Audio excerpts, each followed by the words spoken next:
नमस्कार नमस्कार, मेरा नाम है राजीव कुमार बजाज जेने आरकेबी और मैं हूं उस वक्त एडवोकेट प्रदीप नंबियार जी के साथ। प्रदीप जी नमस्कार। नमस्कार सर, नमस्कार। और प्रदीप जी और मैं हम दोनों नेशन नाउ पर हैं। नेशन नाउ हमेशा हमेशा आपके साथ। आप सब लोगों को जय हिंद, जय महाराष्ट्र, जय भवानी, जय शिवाजी, वंदे मातरम। वंदे मातरम। भारत माता की जय, जय हिंद। जय Hind. To all our viewers in China, ni hao. To all our viewers in Japan, konnichiwa. Pradeep ji, Abaru Yako Jambo to our viewers in East Africa, South Africa, the continent of Africa, wherever they speak Swahili. और हमारे जो केरल में जितने भी दर्शक हैं उन सब लोगों को स्वागतम। और तमिलनाडु में वाणकम, केरल में स्वागतम जी।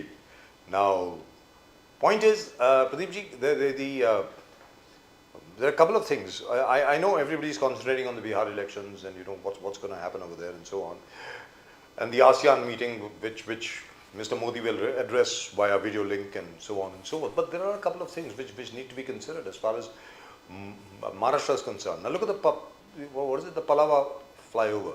Yes, it's 250 करोड़ में बना, 2 दिन के बाद एक ही दिन पहले दिन बंद हो गया। मतलब ये क्या है? There is something called RKS Construction, कोई राम कृपाल सिंह कंस्ट्रक्शन है। उन्होंने किसी और को सब कॉन्ट्रैक्ट किया, उस फर्म ने किसी और को सब कॉन्ट्रैक्ट कर दिया। There are 2 bikers who had accidents on the very first day because of horrible bitumen and today there are only potholes on the flyover. I mean, what is going on? This is terrible. Rahul Gandhi ji जब उठाए ये समस्या, I think he should go more on this infrastructure corruption. He raised the infrastructural corruption, nationwide infrastructural corruption, wherever BJP ruled states are going on or whatever. But if he had followed up with details, I think he could have brought this government to a kind of question, because Prashna Pushna, the opposition ka kaam hai, highlight the deficiencies. Because here we have Nitin Gadkari, infrastructure built up जबरदस्त तरीके से है, हजारों करोड़, ऐसा बोलते हैं, yes, and infrastructure man and but road man, जो भी आप इसको बोलेंगे, but if there is deficiencies of service, I think Rahul Gandhi should have highlighted more and more of this where deficiency of service is concerned. And the same thing, you got infrastructure built up, but if there are deficiencies, then need for corrections. Questions has to be answered, because आज तक आपने कोई ऐसे कानून नहीं लेके आया जो रोड कॉन्ट्रैक्टर्स को सजा दे, punitive, because at least Mumbai में थोड़ा safe हो गया after concretization of road. Let us be very frank about it. There are less potholes where there is concretization. Where there is no concretization, there are potholes. But that is a big, massive. What kind of punitive punishments are you giving these contractors? You've been allowed. I remember when there was a road scam and you led the entire campaign and I followed along with you. The contractors not bothered at all. The biggest contractors whom we met. Jayaprakash. Yes. Who's now been bought by Adani. Yes. JP, yes. JP. They are not concerned. Well, that's a part of the contract. If the government was telling us, we would have repaired it again. I mean, it was casual kind of a talk. They're not scared. They're not worried. And the most amazing part was that particular firm had been blacklisted by the BMC. Yes, FIR filed. FIR was filed, and it was working merrily in MMRDA. Yes.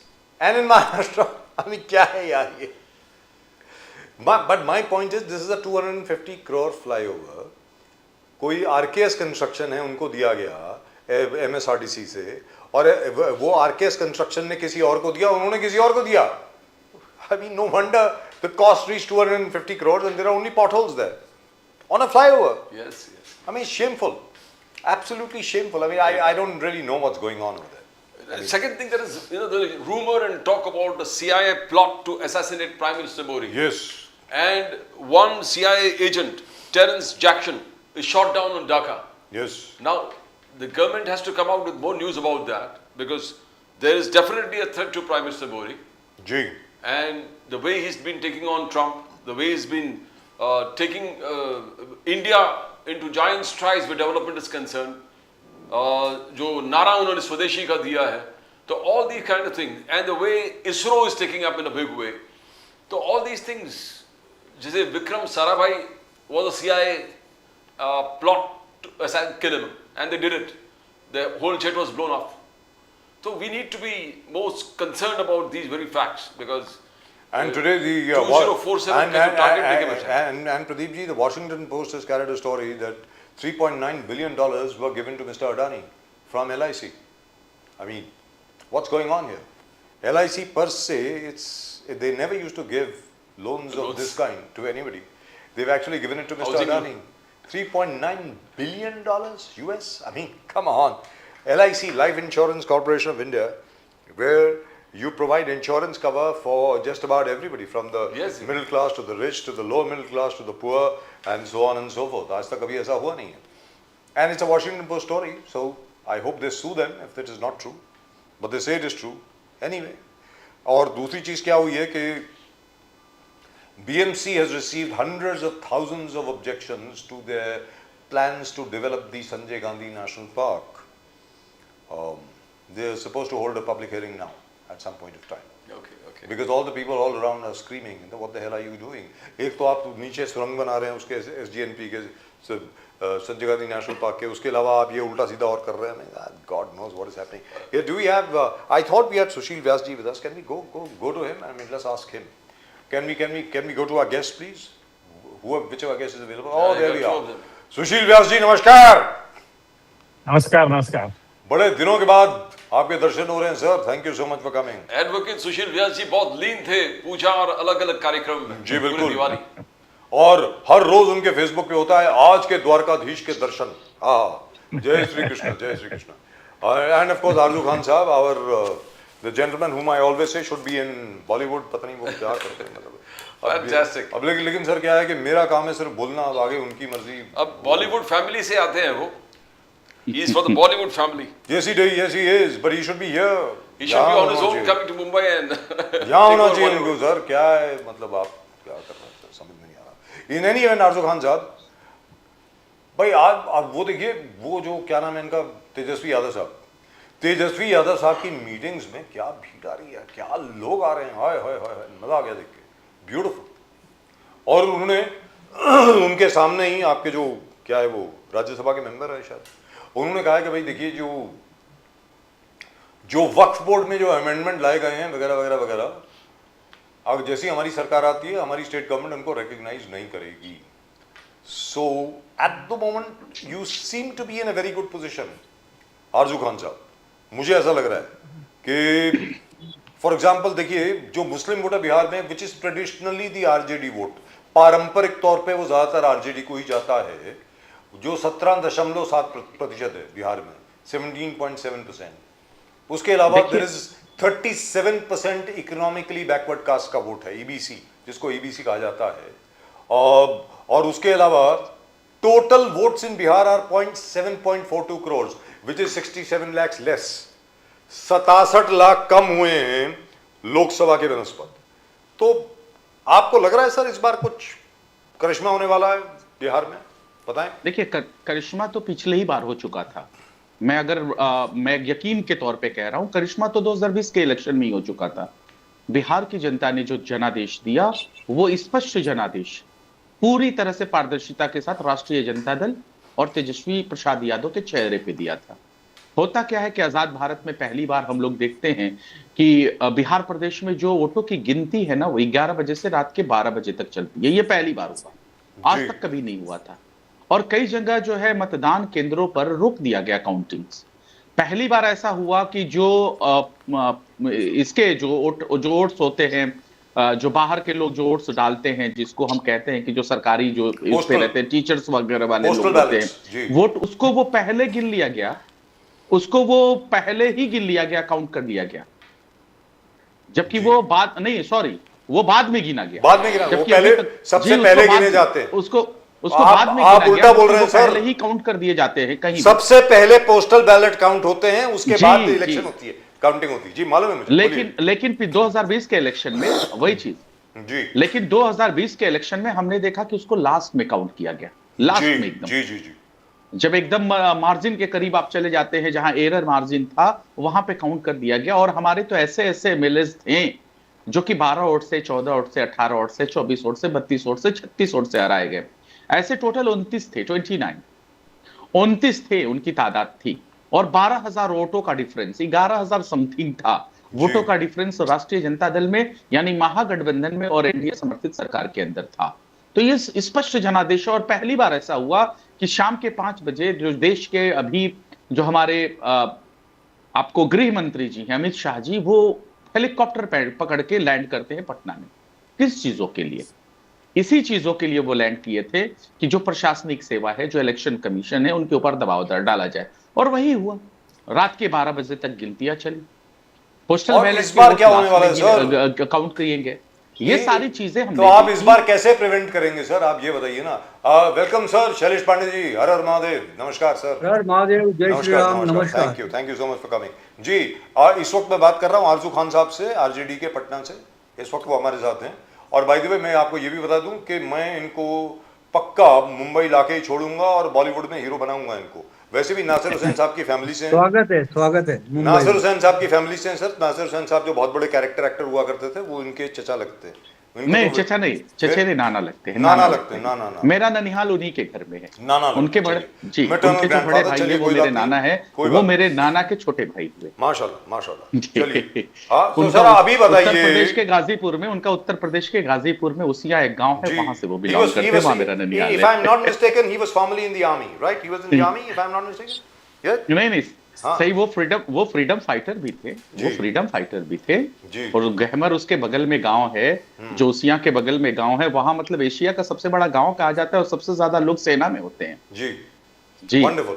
So sir, I am asking you this. वहां से Nazir Hussain belong करते हैं। अब ऐसा है कि अगर मैंने उसके बारे में कुछ और, वो लोग बोलेंगे बजाज साहब अपनी फैमिली के बारे में बात करना शुरू कर दे, क्योंकि हमारी फैमिली का बहुत बड़ा कनेक्शन है वहां से।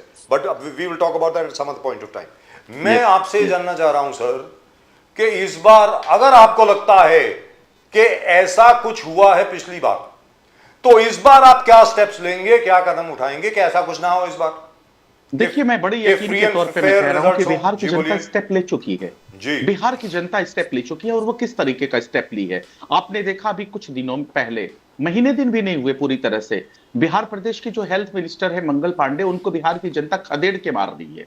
वो किसी तरह आनंद फानन में जान बचाकर गाड़ी में बैठकर अपना जान बचाते हैं। तो बिहार की जनता उनसे सवाल पूछती है। श्रवण कुमार जो कैबिनेट के मंत्री है, भारतीय जनता पार्टी से आती है, उनको बिहार की जनता सड़कों पे दौड़ाती है और दौड़ाकर उनसे सवाल पूछती है। बचौल साहब है जो हिंदू मुसलमान के सिर्फ बोलते हैं, उनको भी बिहार की जनता ने दौड़ाया और वो भी किसी तरह बच के निकल गए। जीवेश मिश्रा जो आपने सुना होगा भी नकली दवा में एक्यूज्ड है, नकली दवा कंपनी बनाने में, जो उनकी कंपनी जो है नकली दवाएं बनाती है, उसमें वो एक्यूज्ड है। उनको भी कैबिनेट का मंत्री है वो बिहार प्रदेश में भारतीय जनता पार्टी की तरफ से, उनको भी बिहार की जनता दौड़ाती है। और यही नहीं, 20 दिन पहले आपने ये भी देखा कि भारतीय जनता पार्टी का या फिर जनता दल यूनाइटेड का जो कार्यालय था ना, वो पुलिस छावनी में तब्दील था। क्योंकि बिहार प्रदेश की जो करोड़ों की जो आवाम है, जो गरीब है, जो वंचित है, जो सबसे बड़ा नौजवान जो बेरोजगार है, जो टीआरई 3 टीआरई 4 की जो तैयारी कर रहा है, वो सारे लोगों ने इनके ऊपर चढ़ाई कर दिया था। यहां तक कि यही कह रहे हैं आरजू खान साहब, यही प्रॉब्लम है। मोदी जी ने कर्पूरी ठाकुर जी के भूमि से यही ऐलान कर दिया, जंगल राज जो लालू यादव जी के जमाने में था, वो 100 साल तक कोई भूलेंगे नहीं पूरे देश और बिहार में। उन्होंने कहा कि लोग भूलेंगे नहीं जंगल राज को और कर्पूरी ठाकुर को। किस प्रकार से आप इस चीज को कैसे, जंगल राज का जो टैग लगा है आप पर, जंगल राज का जो टैग लगा, क्या वो लोगों तक पहुंचा हुआ है? लोग वो भूलेंगे? मोदी साहब कह रहे नहीं भूलेंगे। आरजू खान साहब देखिए ना, होता क्या है ना, बड़ी आसान लफ्जों में मैं कहूंगा कि जिनके पास उपलब्धियां नहीं होती है तो वो अतीत में चले जाते हैं और अतीत में जाकर जो उनका राजनीतिक जो गंदा दागदार चेहरा है ना, उसको छिपाने की कोशिश करते हैं, परसेप्शन फैलाने की कोशिश करते हैं। वो परसेप्शन काम नहीं करेगा यहां पे। और मोदी जी पिछले बार मालूम है 65 जनसभाएं किया था उन्होंने, 65 जनसभाएं की थी। हम उनको मानते हैं पंचायत प्रधान है हमारे यहां। मैं उनको देश का प्रधानमंत्री तो जरूर है, हमारे यहां लोग कहते हैं पंचायत प्रधान। तो वो जिस तरीके से पंचायत का चुनाव लड़ा जाता है उसी तरीके से आते हैं और जब भी इलेक्शन होता है वहां से सेंटीमेंट जोड़ देते हैं। अब कर्पूरी ठाकुर के बारे में आपने कहा, कर्पूरी ठाकुर को किसने कहा था? एक कर्पूरिया तुरमाई भी आई जी, किसने कहा था? बहुत लंबा चीज है, बड़ा अश्लील है। मैंने छोटा सा मतलब एक सर वो पूरा बोल नहीं सकते, पूरा टीवी पे नहीं बोल सकते। जी बोलिए। मालूम है sir, April 1979, I agree with you. Arzoo Khan साहब, आपको आवाज आ रही है? हाँ जी। अप्रैल हाँ, आवाज आ रही है, थोड़ा सा करेक्शन हो गया था, मैं इनका जवाब अप्रैल 1979, बोलिए सर। हाँ, तो वही तो सर, किसने कहा था उनको, एक कर्पूरिया तो माई भी आई, किसने कहा था? इसका मालूम है इसका मतलब क्या होता है? इसका मतलब मैं अगर बताऊं तो आपके जमीन के नीचे से ना, पैरों के नीचे से जमीन खिसक जाएगी। उनको कहा जाता था, एक कर्पूरिया तो छुरा उठा। अब फिर से मतलब वो नाई थे तो लोग बोलते थे छुरा उठा, मतलब तुमसे ये नहीं हो पाएगा। और जी। तमाम गालियां लोग देते थे। कौन थे वो गाली देने वाले लोग, जिसको आदरणीय प्रधानमंत्री जी ये कहते हैं? तो बड़ा आसान सा चीज है जंगल राज कहना। हम कहते हैं वो जंगल राज कहां है? मैं बड़े यकीन के साथ कहता हूं, डबल इंजन की सरकार 20 सालों से है और बिहार में मुजफ्फरपुर बालिका गृह कांड होता है। गृह कांड होने के बाद जानते हैं वहां की जमीन की खुदाई होती है। जमीन की खुदाई के बाद स्केलेटन निकलता है, जिसको हम कंकाल कहते हैं हिंदी में। उसके बाद भी अपराधी पकड़ा नहीं जाता। इसको संपोषित और संरक्षित किसने किया है? ये कैसा राज है? अभी 1 महीने पहले गया के अंदर पुलिस कांस्टेबल की भर्ती हो रही थी, होमगार्ड की भर्ती हो रही थी, महिलाओं की, बच्चियों की भर्ती हो रही थी। एक बच्ची उस पुलिस भर्ती को देखते हुए बेहोश हो जाती है। और जानते हैं बेहोश होने के बाद क्या होता है? उसको वहां के रेफरल हॉस्पिटल में, सरकारी में उसको भेजा जाता है इलाज के लिए। सरकारी कर्मचारी होते हैं एम्बुलेंस में, 4 सरकारी एम्बुलेंस के कर्मचारी उसके साथ मालूम है बलात्कार करते हैं और उनको बिहार सरकार बचा लेती है। मालूम है आपको एनसीआरबी का data, national crime report bureau, वो बताता है 27,000 महिलाओं के साथ 27,000 महिलाओं के साथ बलात्कार हुए हैं, चाहे वो 70 साल की महिला हो, चाहे 7 साल की बच्ची हो। ये है बिहार। 1 लाख जो है अपहरण हो चुके हैं और 70,000 बिहारियों की हत्या हो चुकी है। 1990 से आप 2005 देख लीजिए, 2005 से 2024 जब तक का, अभी तक का डेटा है। और जब हमारा सरकार था तो हम संयुक्त झारखंड हमारे साथ था।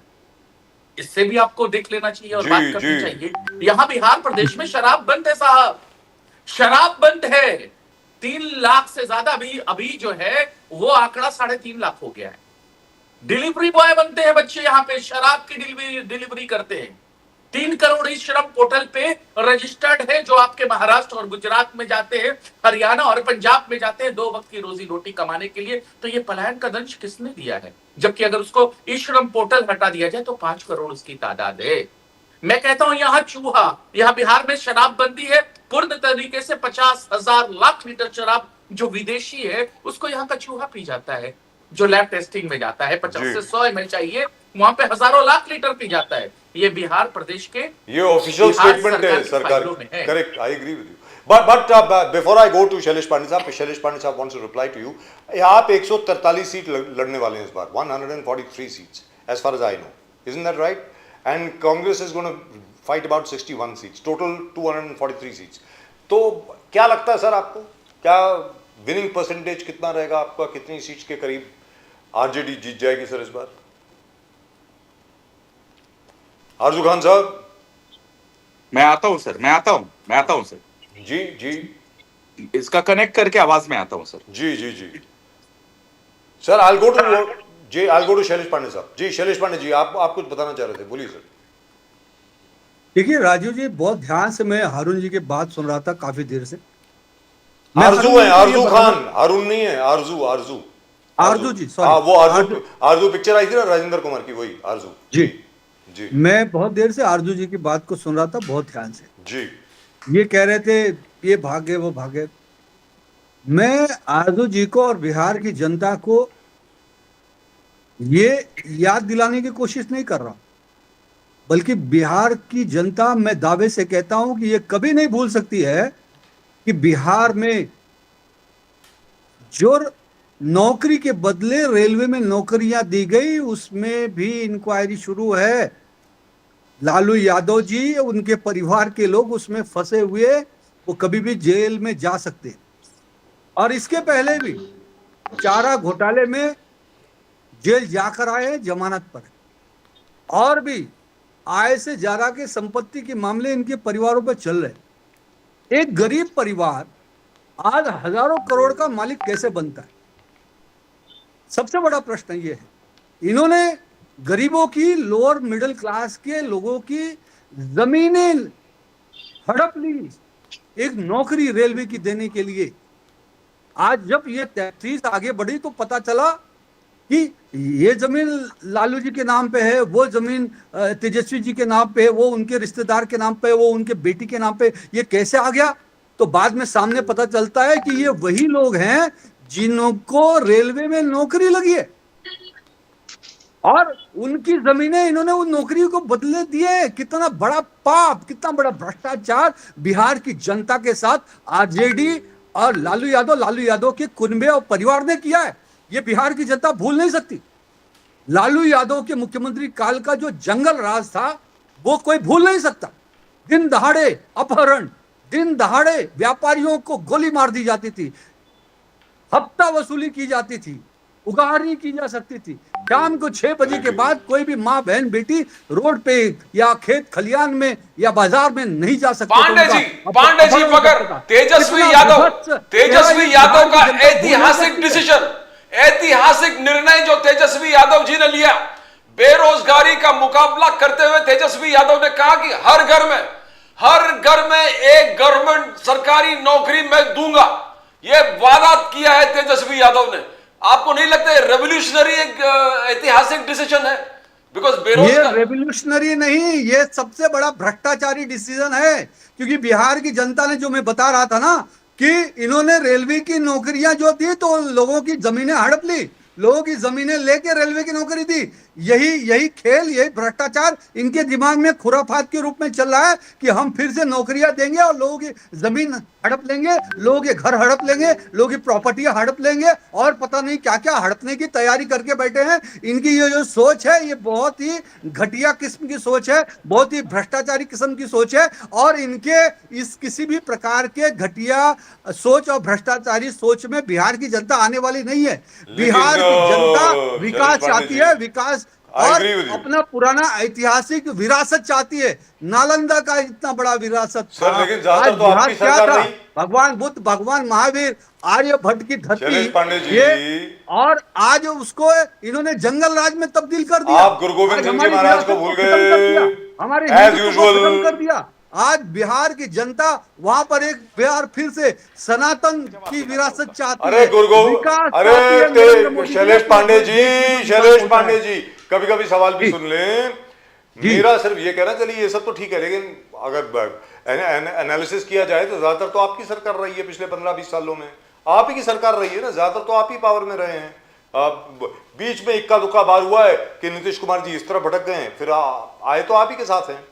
तो अगर आप किसी को ब्लेम कर रहे हैं तो अपने गिरेबान में भी झांक के देखिए ना कि भाई हम लोगों ने क्या किया पिछले 20 साल में। दूसरी चीज जो आज कर्पूरी ठाकुर साहब की, मैं ये जानना चाह रहा हूं आपसे, किसी भी बीजेपी प्रवक्ता से मैं जानना चाहता हूं, आप इतनी तारीफ कर रहे हैं कर्पूरी ठाकुर, उनको भारत रत्न दे दिया आपने, ही डिजर्व्ड इट सर, लेकिन 1979 में तो आप लोगों ने उनकी सरकार गिराई थी, तब क्यों गिराई सरकार सर?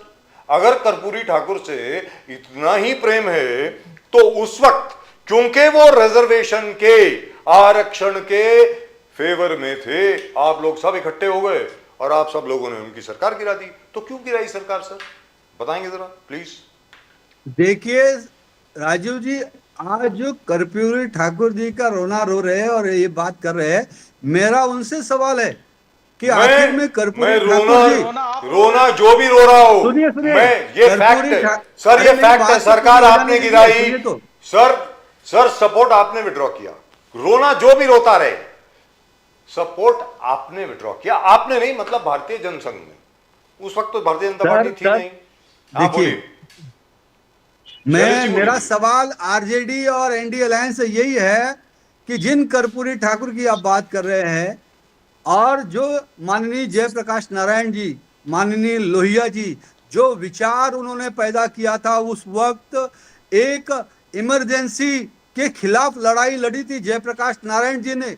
दिल्ली में जाकर उन्होंने नारा दिया था, सिंहासन खाली करो कि जनता आती है। इंदिरा गांधी के इमरजेंसी, इंदिरा गांधी के तानाशाह, इंदिरा गांधी के हिटलर शाही के खिलाफ ताउम्र लड़ने वाले जयप्रकाश नारायण जी, लोहिया जी की विचारधारा को तिलांजलि देने का काम लालू प्रसाद यादव ने, समर्थन आपने वापस लिया, मुलायम सिंह यादव ने उत्तर प्रदेश में किया और बिहार में इनकी विचारधारा को तिलांजलि देकर ये किसके साथ सर, बैठ मुझे गए? तो ये समझ में नहीं वही आता। इंदिरा गांधी के साथ, शैलेश पांडे वही जी, कांग्रेस मुझे- पार्टी के साथ, मुझे जिनके एक चीज समझ साथ- में नहीं आती। जिनके साथ जयप्रकाश नारायण जी तायुम्र लड़ते रहे, उनकी हत्या करवा दी। अरे थी सर, उनको मुझे एक चीज समझ में नहीं आती। फाउंडर थे शैलेश जो पांडे इनके जी, संस्थापक थे, जो इनके विनम्रता विचारक थे। से, ये बड़ी- इनके संस्थापक, बड़ी फाउंडर, विनम्रता विचारक से। के नहीं हुए तो ये देश के बिहार के शैलेश हमारे पांडे कभी नहीं हो जी, सकते। अरे पांडे जी, बड़ी विनम्रता से।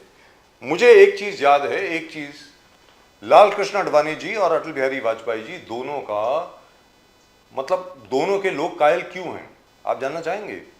क्योंकि लाल कृष्ण आडवाणी जी ने कर्पूरी ठाकुर के बारे में जब उनसे पूछा गया था, बहुत साल पहले की बात है, 1983 की बात है, मैं नया नया आया था पत्रकारिता में, एक ही साल हुआ था मुझको। मैंने लाल कृष्ण आडवाणी जी से पूछा था और आडवाणी जी ने मालूम है क्या कहा था? वो इंटरव्यू मिल जाएगा मेरे को कि कहीं ना कहीं होगा, मेरे पास पड़ा होगा, मैं कुछ फेंकता नहीं हूं। उन्होंने कहा था गलती हुई, नहीं करना चाहिए था। लाल कृष्ण आडवाणी जी ने यह कहा गलती हुई, नहीं करना चाहिए था। आदमी गलतियों से ही सीखता है सर, ये होती है असली लीडरशिप, नेतृत्व होता है। इन लोगों ने बीजेपी को बनाया है, इसलिए आप यहां पर हैं अभी, सीधी बात है।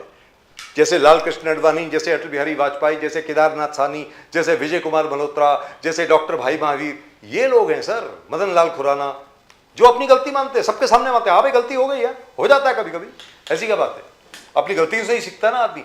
सुशील व्यास जी, अब आपके देखिए पास आते हैं। राजू जी, इस पर मैं एक बात कहना चाहूंगा। राजू जी, बोलिए सर, बोलिए। राजू जी, हाँ बोलिए सर, आपके क्या 10 शो है? सेकंड लूंगा मैं, 10 सेकंड से। हाँ 10 सेकंड नहीं सर, 10 सेकंड में तो आपकी बात खत्म होती नहीं है, 10 सेकंड कहने की बात होती है। हाँ बोलिए।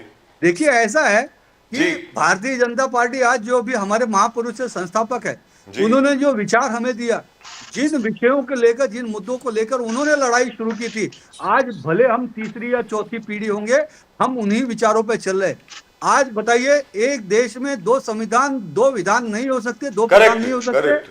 ये दुरुस्त बात। कब बात उठी थी? ये उस वक्त उठाया था डॉक्टर श्यामा प्रसाद मुखर्जी जी जी। ने। लेकिन आज नरेंद्र मोदी जी तीसरी पीढ़ी के नेता है, आज उन्होंने वो पूरा किया। Right. कश्मीर से धारा 370। Wonderful sir, wonderful. श्रद्धांजलि अब डॉक्टर सर श्यामा आप प्रसाद जरा मुखर्जी जी को। सुशील व्यास जी, व्यास जी, आप आज एक वकील हमारे हो, विचार तो एडवोकेट व्यास जी, एडवोकेट अरे सुशील पांडे व्यास जी जी, हो गए 10 सेकंड। आप एक वकील हो। मानववाद पर चल रही है भारतीय एक जनता नाथ पार्टी, शिंदे नरेंद्र जी मोदी ने, जी के नेतृत्व एक में। नाथ शिंदे जी ने लेकिन अरे प्रधानमंत्री से मिले, पंडित जी 10 प्राइम सेकंड हो मिनिस्टर गए। मोदी से, प्रकाश नारायण जी के प्राइम अरे मिनिस्टर 10 मोदी सेकंड से, हो गए। से उसको तिलांजलि देने का प्राइम काम मिनिस्टर मोदी से एक नाथ शिंदे जी मिले और एक नाथ शिंदे जी मिलके बाहर आके बोले कि NDA is going to win Bihar, NDA is going to win Bihar, और कोई उसमें डाउट नहीं है, कोई संकोच नहीं है, एक नाथ शिंदे जी का ऐलान है। एक बट मैं आपसे और पूछना चाहता हूं, जो आरजू खान साहब से पूछे थे एक सवाल, कैन तेजस्वी यादव, आप एक एडवोकेट हो, वकील हो, क्या ये जो वादा कर रहे तेजस्वी यादव जी कि वक्फ वक्फ रिफॉर्म बिल्स को हम रद्द कर देंगे, मतलब can he do it? Can Tejashwi Yadav and the RJD and now Congress भी उनके गठबंधन में है, can they do it? Vyas ji, is it possible? नामबिहार जी, बजाज जी, नमस्कार। नमस्कार सर, नमस्कार। जिस कानून को रद्द करने की बात कह रहे हैं एक राज्य सरकार की जीत जाने के बाद, वो शायद इस देश की सर्वोच्च संसद होती है और देश के 140 करोड़ जनता का प्रतिनिधित्व तो संसद करती है। संसद के दोनों सदनों ने जिस कानून को पास किया, मैं नहीं समझता एक सूबे की कोई सरकार अगर आ भी गई, आना तो नहीं है लेकिन आ भी गई, तो वो संभव नहीं है कानूनी दृष्टि से और संवैधानिक दृष्टि से कि वो राष्ट्र के संसद द्वारा पारित कोई भी कानून को एक राज्य की कोई विधायिका इस तरह से रद्द कर दे। ठीक है, चुनाव है, चुनाव के माहौल में जनता को बहकाने के लिए, अपनी बात को जोर से उठाने के लिए कुछ भी नारे दिए जा सकते हैं। उसमें से एक नारा ये भी है, ठीक है, लेकिन जहां तक एनडीए का सवाल है, जहां तक मेरे नेता का सवाल है, जहां तक मेरे दल का सवाल है, हम बड़ी मजबूती के साथ मोदी जी के नेतृत्व में जो ये एनडीए का जो वहां पे गठबंधन है, हम उनके साथ हैं और जो भी उनके विचारधारा या जो भी उन्होंने जनता के सामने वादे किए हैं और उन वादों के साथ हैं, और आशा करते हैं कि आने वाले 14 नवंबर को जब मतगणना वहां पे होगी, एक बार पुनः वहां पे एनडीए के नेतृत्व में सरकार जो अभी बनेगी। प्रदीप जी ने सवाल पूछा सर, एक छोटी सी I just want to know for myself, because ultimately state governments have the right to implement a central law. Does the state government have any leeway क्या स्टेट गवर्नमेंट के पास कोई लीवे होती है कि अगर मान लीजिए ये जो लॉ है, that is amendment, Waqf board amendment bill which was passed by both houses, then upheld by the Supreme Court, more or less. Supreme Court is still hearing the matter, of course. There are certain things, provisions which have been upheld by the Supreme Court. Does the state government have any leeway at all कि भाई हम लोग इसको implement करेंगे नहीं करेंगे, ऐसा कुछ होता है क्या व्यास साहब? आपसे पूछता हूं because you are a constitutional expert. जी. मैं आपसे वही कह रहा हूँ कि कोई भी राज्य की विधायिका ठीक है अपना मत प्रदर्शन कर सकती है, लेकिन सवाल यह है कि देश की सर्वोच्च संसद द्वारा पारित कोई भी कानून जो है, आपके जो सुझाव है या आप जो अमेंडमेंट चाहते हो, जिसको आप रद्द कह रहे हो, मैं उसको अमेंडमेंट के रूप में देखता हूँ, तो उसको आपको अंतोगत्वा देश की संसद के सामने एक बार पटल पे लाना पड़ेगा और देश की संसद उस पर पुनः विचार करने के बाद मान लीजिए वापस उसी चीज को बहुमत के आधार पे पास कर लेगी, तब आप क्या कहिएगा? तो मतलब state government does not have leeway. That's what you're saying. They can always suggest. They can suggest for amendment and No, but I am saying something else, sir. I am saying something else. You're going in another direction. मैं ये कह रहा हूं कि मान लीजिए आप तेजस्वी यादव जी की सरकार बनती है, मुख्यमंत्री बनते हैं और उनके इंफॉर्मेशन मिनिस्टर हमारे आरजू खान बनते हैं, ठीक है सर? मैं आपसे जानना चाह रहा हूं कि क्या तेजस्वी यादव जी ये तय कर लें कि भाई जो अमेंडेड वक्फ बोर्ड बिल है वो हमारे यहाँ पे इंप्लीमेंट लागू नहीं होगा बिहार में? कैसा ऐसा हो सकता है? जहां तक मेरी जानकारी है और जो जितनी कानूनी जानकारी मैं रखता हूं अपनी रोजी रोटी चलाने के लिए, मेरे ख्याल से एक राज्य सरकार इस तरह का कोई फैसला नहीं ले सकती. कोई फैसला नहीं ले सकती, मतलब in all likelihood can't be done. आरजू खान साहब तो मतलब वक्फ बोर्ड अमेंडमेंट बिल जो है उसको आप कैसे करेंगे? क्योंकि बहुत बड़ा वादा है सर, ये आपने जो वादा किया है, पब्लिक फोरम से वादा किया है आपने कि वो बिहार में इंप्लीमेंट नहीं होगा. मतलब आप देखिए जिस आपने बड़ी कलरफुल लैंग्वेज इस्तेमाल करी है. कुछ बैक फ्लैश में आपको लेकर हाँ बोलिए. आपने देखा कि अब ममता बनर्जी बंगाल किस तरीके से सीबीआई और ईडीज वहां पे अपना जो है इंटरफेरेंस कर रही थी, लेकिन एकदम वो अड़ गई, सामने आ गई और उन्होंने कहा कि मैं ऐसा नहीं करने दूंगी और उनकी जीत हुई. So that is because of one person. Sir, may I stop you, please, if you don't mind? I know a bit about that because I have done a lot of work in terms of criminal law, etc. Sir, the Delhi Police Act is which governs the CBI, and it requires permission of the states on whether or not the CBI can actually go there and do its investigation or arrest people, etc., etc. वहाँ पर option है, leeway है. तो ममता बनर्जी और यहाँ पे हमारे जो उद्धव ठाकरे थे वो, स्टालिन साहब जो हैं, केरल के जो सीएम हैं वो, और जो सीतारमैया साहब हैं, उन सब लोगों ने they exercise that option. You have to take permission of the state. But उसके पहले आप आए. ED is not there. No, ED is not there. ED has jurisdiction everywhere. जी बोलिए. उसके बाद दो और चीजें मैं बताता हूं. जो संसद से पास हुई चीजें हैं, क्या वो बैक नहीं हुई हैं? उसको रोका नहीं गया है. 3 कानून पास हुए थे, काले कानून देश के किसानों के खिलाफ. बिना शर्त वो वापस लिए गए या नहीं लिए गए. ड्राइवरों की बात थी कि जो एक्सीडेंट करेगा उसको डेथ बॉडी भी वही उठाना पड़ेगा, उसको ले जाके हॉस्पिटल में ट्रीटमेंट भी करवाना पड़ेगा. 3 दिनों तक इस देश में आंदोलन चला ड्राइवरों का, वो भी चीजें वापस हुई या नहीं हुई. हम उनको मजबूर करेंगे, हम अपनी ताकत दिखाएंगे, हर तरीके से ताकत दिखाएंगे, और जो भी चीजें संसद में पास होती हैं उस चीजों को बैक भी किया गया है, आज तक हमने देखा है, या फिर उस पर पूर्ण विचार भी किया जा सकता है. तो पूर्ण विचार तो करवाने के लिए हम कोशिश तो करेंगे ना जी, हम करेंगे ना ये सारी कोशिशें. इसीलिए हम कहते हैं कि अगर हमारी सरकार आती है तो इसको हम कचड़े के डब्बे में डाल देंगे. दूसरी बात, जो भारतीय जनता पार्टी के जो प्रवक्ता हैं वो तमाम चीज कह रहे थे, एलिगेशंस लगा रहे थे हमारे ऊपर कि अभी सीबीआई और ईडी वालों ने जो है केस खुलवा दिया, लैंड फॉर जॉब वाला मामला. इनको पता भी है या नहीं है कि वो केस बंद हो चुका था? साक्ष्य के अभाव में सीबीआई ने उस केस को क्लोज कर दिया था. इसको फिर से किसने ओपन करवाया? भारतीय जनता पार्टी ने. और मैं आपके जरिए से पूछना चाहता हूं कि क्या वो नारदा शारदा वाले जो सुरेंद्र अधिकारी हैं उनके पास सीबीआई और ईडी जो है उनका पता भूल गई है क्या? जरा सा ये बताएंगे. या फिर वो हेमंत विश्व शर्मा, उनके पास सीबीआई ईडी पता भूल गई है क्या? ये छगन भुजबल जी आपके महाराष्ट्र के, आप तो वहीं से आते हैं ना, उनका पता भूल गई क्या? अजीत पवार का पता भूल गई क्या? जयंत चौटाला जेजेपी, उनका पता भूल गई क्या? ये सिर्फ होता है विपक्षियों के लिए. तो इस देश की जनता समझती है कि आप क्या करना चाहते हैं. आरजू खान साहब, जो चार्जेस जानती है, और ये मेरा जवाब है इनके. मोदी साहब ने हाईलाइट कर दिया कि लालू यादव जी बेल पर जो घोटाले से निकला है, चारा घोटाला, बोले चारा घोटाला से बेल पर है, और ये चोरी का केस है। मोदी साहब ने पूरे देश और बिहार के जनता को सुना है कि he is out on bail on चोरी का केस है। और चोरी का केस है, कर्पूरी ठाकुर जी के टाइटल को चोरी करना चाहते हैं।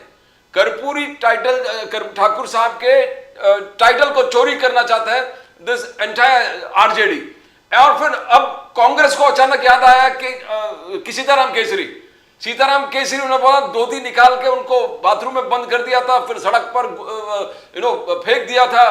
तो ये लोग विश्वास कैसे करेंगे? आप कैसे विश्वास दिला देंगे लोगों को? बिकॉज राहुल गांधी जी सीताराम केसरी जी के पास गए थे और कर्पूरी ठाकुर जी के टाइटल आप चोरी करना चाहते हो, ये मोदी साहब का आरोप था आप पर। देखिए, मोदी जी जो है ना, बड़ी कॉन्फिडेंट के साथ झूठ बोलते हैं और ये भारतीय जनता पार्टी का बड़ा बेहतरीन स्टाइल है, कॉन्फिडेंट के साथ झूठ बोलना। अब ये बताइए ना, जो देश के प्रधानमंत्री ने कहा वो चीजें क्या जमीन पे उतर गई? नहीं उतरी है आज तक। और ये कहते हैं कि वो बेल पर है। अरे हम तो कहते हैं ना कि यहां पे कैग की रिपोर्ट अभी आई है, 71,000 से ज्यादा का घोटाला। केंद्र में बैठी हुई सरकार उस पर लीपापोती क्यों कर रही है, जरा बताएगी? इससे पहले सृजन भी हुआ था, सृजन पे भी उन्होंने लीपापोती किया 20 सालों से। बिहार प्रदेश में तो ये नीट पेपर लीक का मामला चल ही रहा है, बीपीएससी पेपर लीक का मामला ही चल रही रहा है। तो उसको आखिर में संपोषित और संरक्षित कौन कर रहा है? मैं ये तो आपसे जानना चाहता हूं।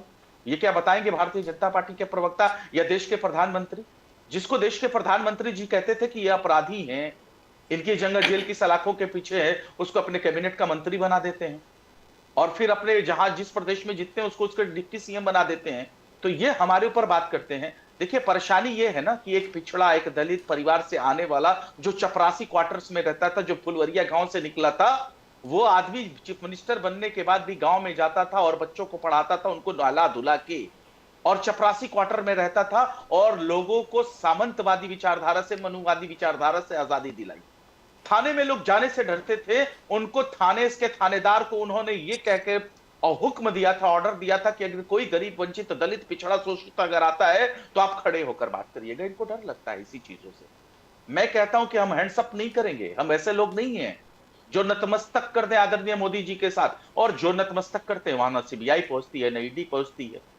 ये ऐसा क्यों होता है? इस सवाल का जवाब सबसे बड़ा है, ये सवाल का जवाब सबसे बड़ा है। और बिहार प्रदेश में आप इलेक्शन में आते हैं और इलेक्शन में क्या कहते हैं? जंगल राज।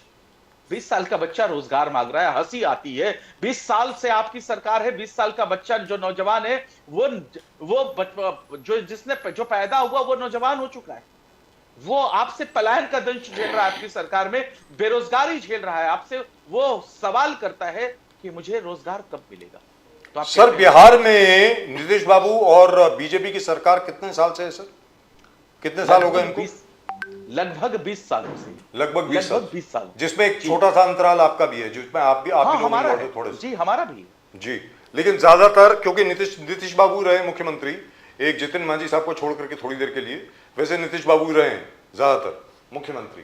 तो जब भारतीय जनता पार्टी आपके ऊपर आरोप लगाती है तो मतलब 20 साल के पहले का आरोप लगा रही है, कहने का मतलब ये हुआ 20 साल के पहले का आरोप लगा रही है। और आदरणीय नरेंद्र मोदी जी ने एक सभा को संबोधित करते हुए खुद नीतीश कुमार पे 56 एलिगेशन लगाए थे, घोटाले के बाद बताए थे। वो सारे कुछ झूठ हो जाते हैं, वो रफू चक्कर हो जाते हैं, वो सब कुछ रफू हो जाता है। बताएगा ये क्यों होता है? अरे जिस देश का प्रधानमंत्री 56 अपराध, घोटाले बताते हैं खुद नीतीश कुमार के ऊपर, वो क्यों उनको बचाना चाहते हैं? सवाल ये है। और हमारे ऊपर क्यों एलिगेशन लगाना चाहते हैं? उनके साथ क्यों वो गलबैया करते हैं? लेकिन सर, जहां तक आपका सवाल है, लेकिन जहां तक लालू जी का सवाल है, लालू जी का तो कन्विक्शन हो चुका है ना, कोर्ट ने कन्विक्ट किया है ना उनको, तो जेल कोर्ट के द्वारा हुई है ना उनको तो। So that is the point with the BJP. नहीं, हम उससे इनकार कहां कर रहे हैं, हम उसको डिफेंस कहां कर रहे हैं। लेकिन एक सवाल तो खड़ा करते हैं ना, तो वो जगन्नाथ मिश्रा भी तो आरोपी थे। जी थे, जिनके आज बेटे नीतीश मिश्रा को भारतीय जनता पार्टी ने अपने कैबिनेट का मंत्री बनाया है, वो क्यों नहीं होते हैं चाराचौर? बताइए, ये कौन सी मानसिकता है, ये कौन सा दिमाग है, ये कौन सी सोच है? जरा इसको भी थोड़ा सा खुलासा कर दीजिए। लेकिन एक चीज है सर, यहाँ पर एक चीज मैं आपसे पूछना चाहता हूँ, ये एक बहुत इंपॉर्टेंट सवाल है sir, for me it's a very very important question. Shailesh Pandey ji ने इसको रेज किया था कि सर क्या ये असलियत है? असल में रेलवे की नौकरी देने पर आप लोगों ने जमीन हड़पी है लोगों की? आपसे जानना चाह रहा हूं, इज दैट ट्रू? मैं तो कहता हूं कि 2 से 3 बार ये बातें क्लोज हो चुकी, साक्ष्य के अभाव में इसको रेलवेज ने बंद कर दिया, क्लोज कर दिया। उसको फिर रीओपन कौन करवाता है? भारतीय जनता पार्टी। अब उसके बाद भी इससे बड़ा कुछ हो सकता है क्या एविडेंस? आप ये बताइए। और कौन वो आदमी है जो कहता है कि मैंने रेलवे की जमीन के बदले रेलवे में नौकरी के बदले जमीन दिया? आखिर में वो आदमी कौन है बताइए ना। अरे जो जमीन देने का मामला है वो खुद जमीन का मालिक है, उसका मालिकाना हक है। अगर वो किसी को देना चाहता है, नहीं देना चाहता है, तो उसमें दखल किस तरीके का दखल? अगर आपकी जमीन है, आप मुझे अगर देना चाहते हैं तो इसमें कहीं कोई है क्या, कोई बाध्यता है क्या? सर वैसे भी let me tell you this, last time in the elections you got 75 seats if I am not mistaken. Registry तो नहीं करवा लिया आपने सर 75 सीट। इनको सर मैं आ रहा हूं आपके उन्हीं पास। की शैलेश जी जमीन आप ही के पास आ रहा उन्हीं की क्यों हूं। की अरे भाई? शैलेश जी एक मिनट डिरेल मत करिए ना डिस्कशन को, मैं आपके पास आ रहा हूं सर, आप आ रहा हूं। राजू जी मुझे जाना है, मैं मुझे मानता हूं। अर्जेंट, जरा मुझे 2 मिनट दे अरे आपको भी जाना है? अरे ये क्या हो गया, रुको ना यार, एक सेकंड। सर पिछली बार आपकी 75 सीटें आई थी, करेक्ट जी। उसके पहले आपकी 80 सीटें आई, मतलब 5 सीटें कम हो गई। एक्सपेक्टेशन ये थी कि पिछली बार आपकी शायद 90 सीटें आएंगी, तो 15 सीटों का लॉस हुआ। इस बार आपकी कितने सीट आएंगी? क्योंकि लास्ट टाइम जब मैंने ये सवाल पूछा था तो नेटवर्क में कुछ गड़बड़ हो गई थी। अभी बता दीजिए, इस बार आप 102 सीट लड़ रहे हैं, उनमें से कितनी सीट जीतेंगे आपके मुताबिक? सर हम 143 सीट लड़ रहे हैं। 143, सॉरी सर 102 बीजेपी लड़ रही है, सॉरी माय अपॉलजीज। मैं 143 हम लड़ रहे हैं जी। और अगर हम अलायंस मिला के अगर बात करें तो नियर अबाउट 165 प्लस हम जाने वाले हैं। 165 plus, right. Let me go to Shailesh Pandey ji. Shailesh Pandey ji 165 plus Mahagathbandhan की, मतलब सरकार इनकी बन रही है, फिर तेजस्वी यादव जी मुख्यमंत्री बनेंगे।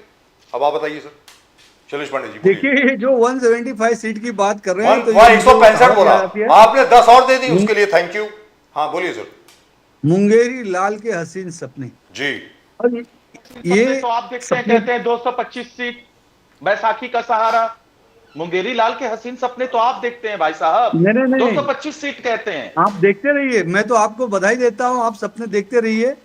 और बिहार की जनता एक बार डबल इंजन की सरकार आदरणीय देश के यशस्वी प्रधानमंत्री नरेंद्र मोदी जी के नेतृत्व में वहां पर बनाने जा रही है। ये बिहार की जनता ने तय कर दिया है। बिहार से जो रुख आ रहा है वो ये तय कर हो चुका है कि नरेंद्र मोदी जी के नेतृत्व में एक बार फिर से एनडीए की सरकार बिहार में बनने जा रही है और बनकर ही रहेगी। यही मैसेज आ रहे हैं आपके पास, इसको कोई नहीं रोक बताना नहीं सकता, चाहते हैं। कोई भी जंगल राज को भूल नहीं सकता है। बैसाखी का सहारा है, 42 नंबर सीट वाले का बैसाखी का सहारा है। बिहार की जनता कभी भी आपको नहीं लेके आएगी, ये आपके ऊपर मैसेज। पांडे जी ये तो वक्त बताएगा। हम लोग जब एनडीए की सरकार बन जाएगी फिर से आप आइएगा स्टूडियो में, राजीव जी प्रदीप जी होंगे, मैं आपके साथ डिबेट करूंगा। पांडे जी प्राइम मिनिस्टर मोदी जी ने कांग्रेस को आलोचना किया सीताराम केसरी वाले एपिसोड में।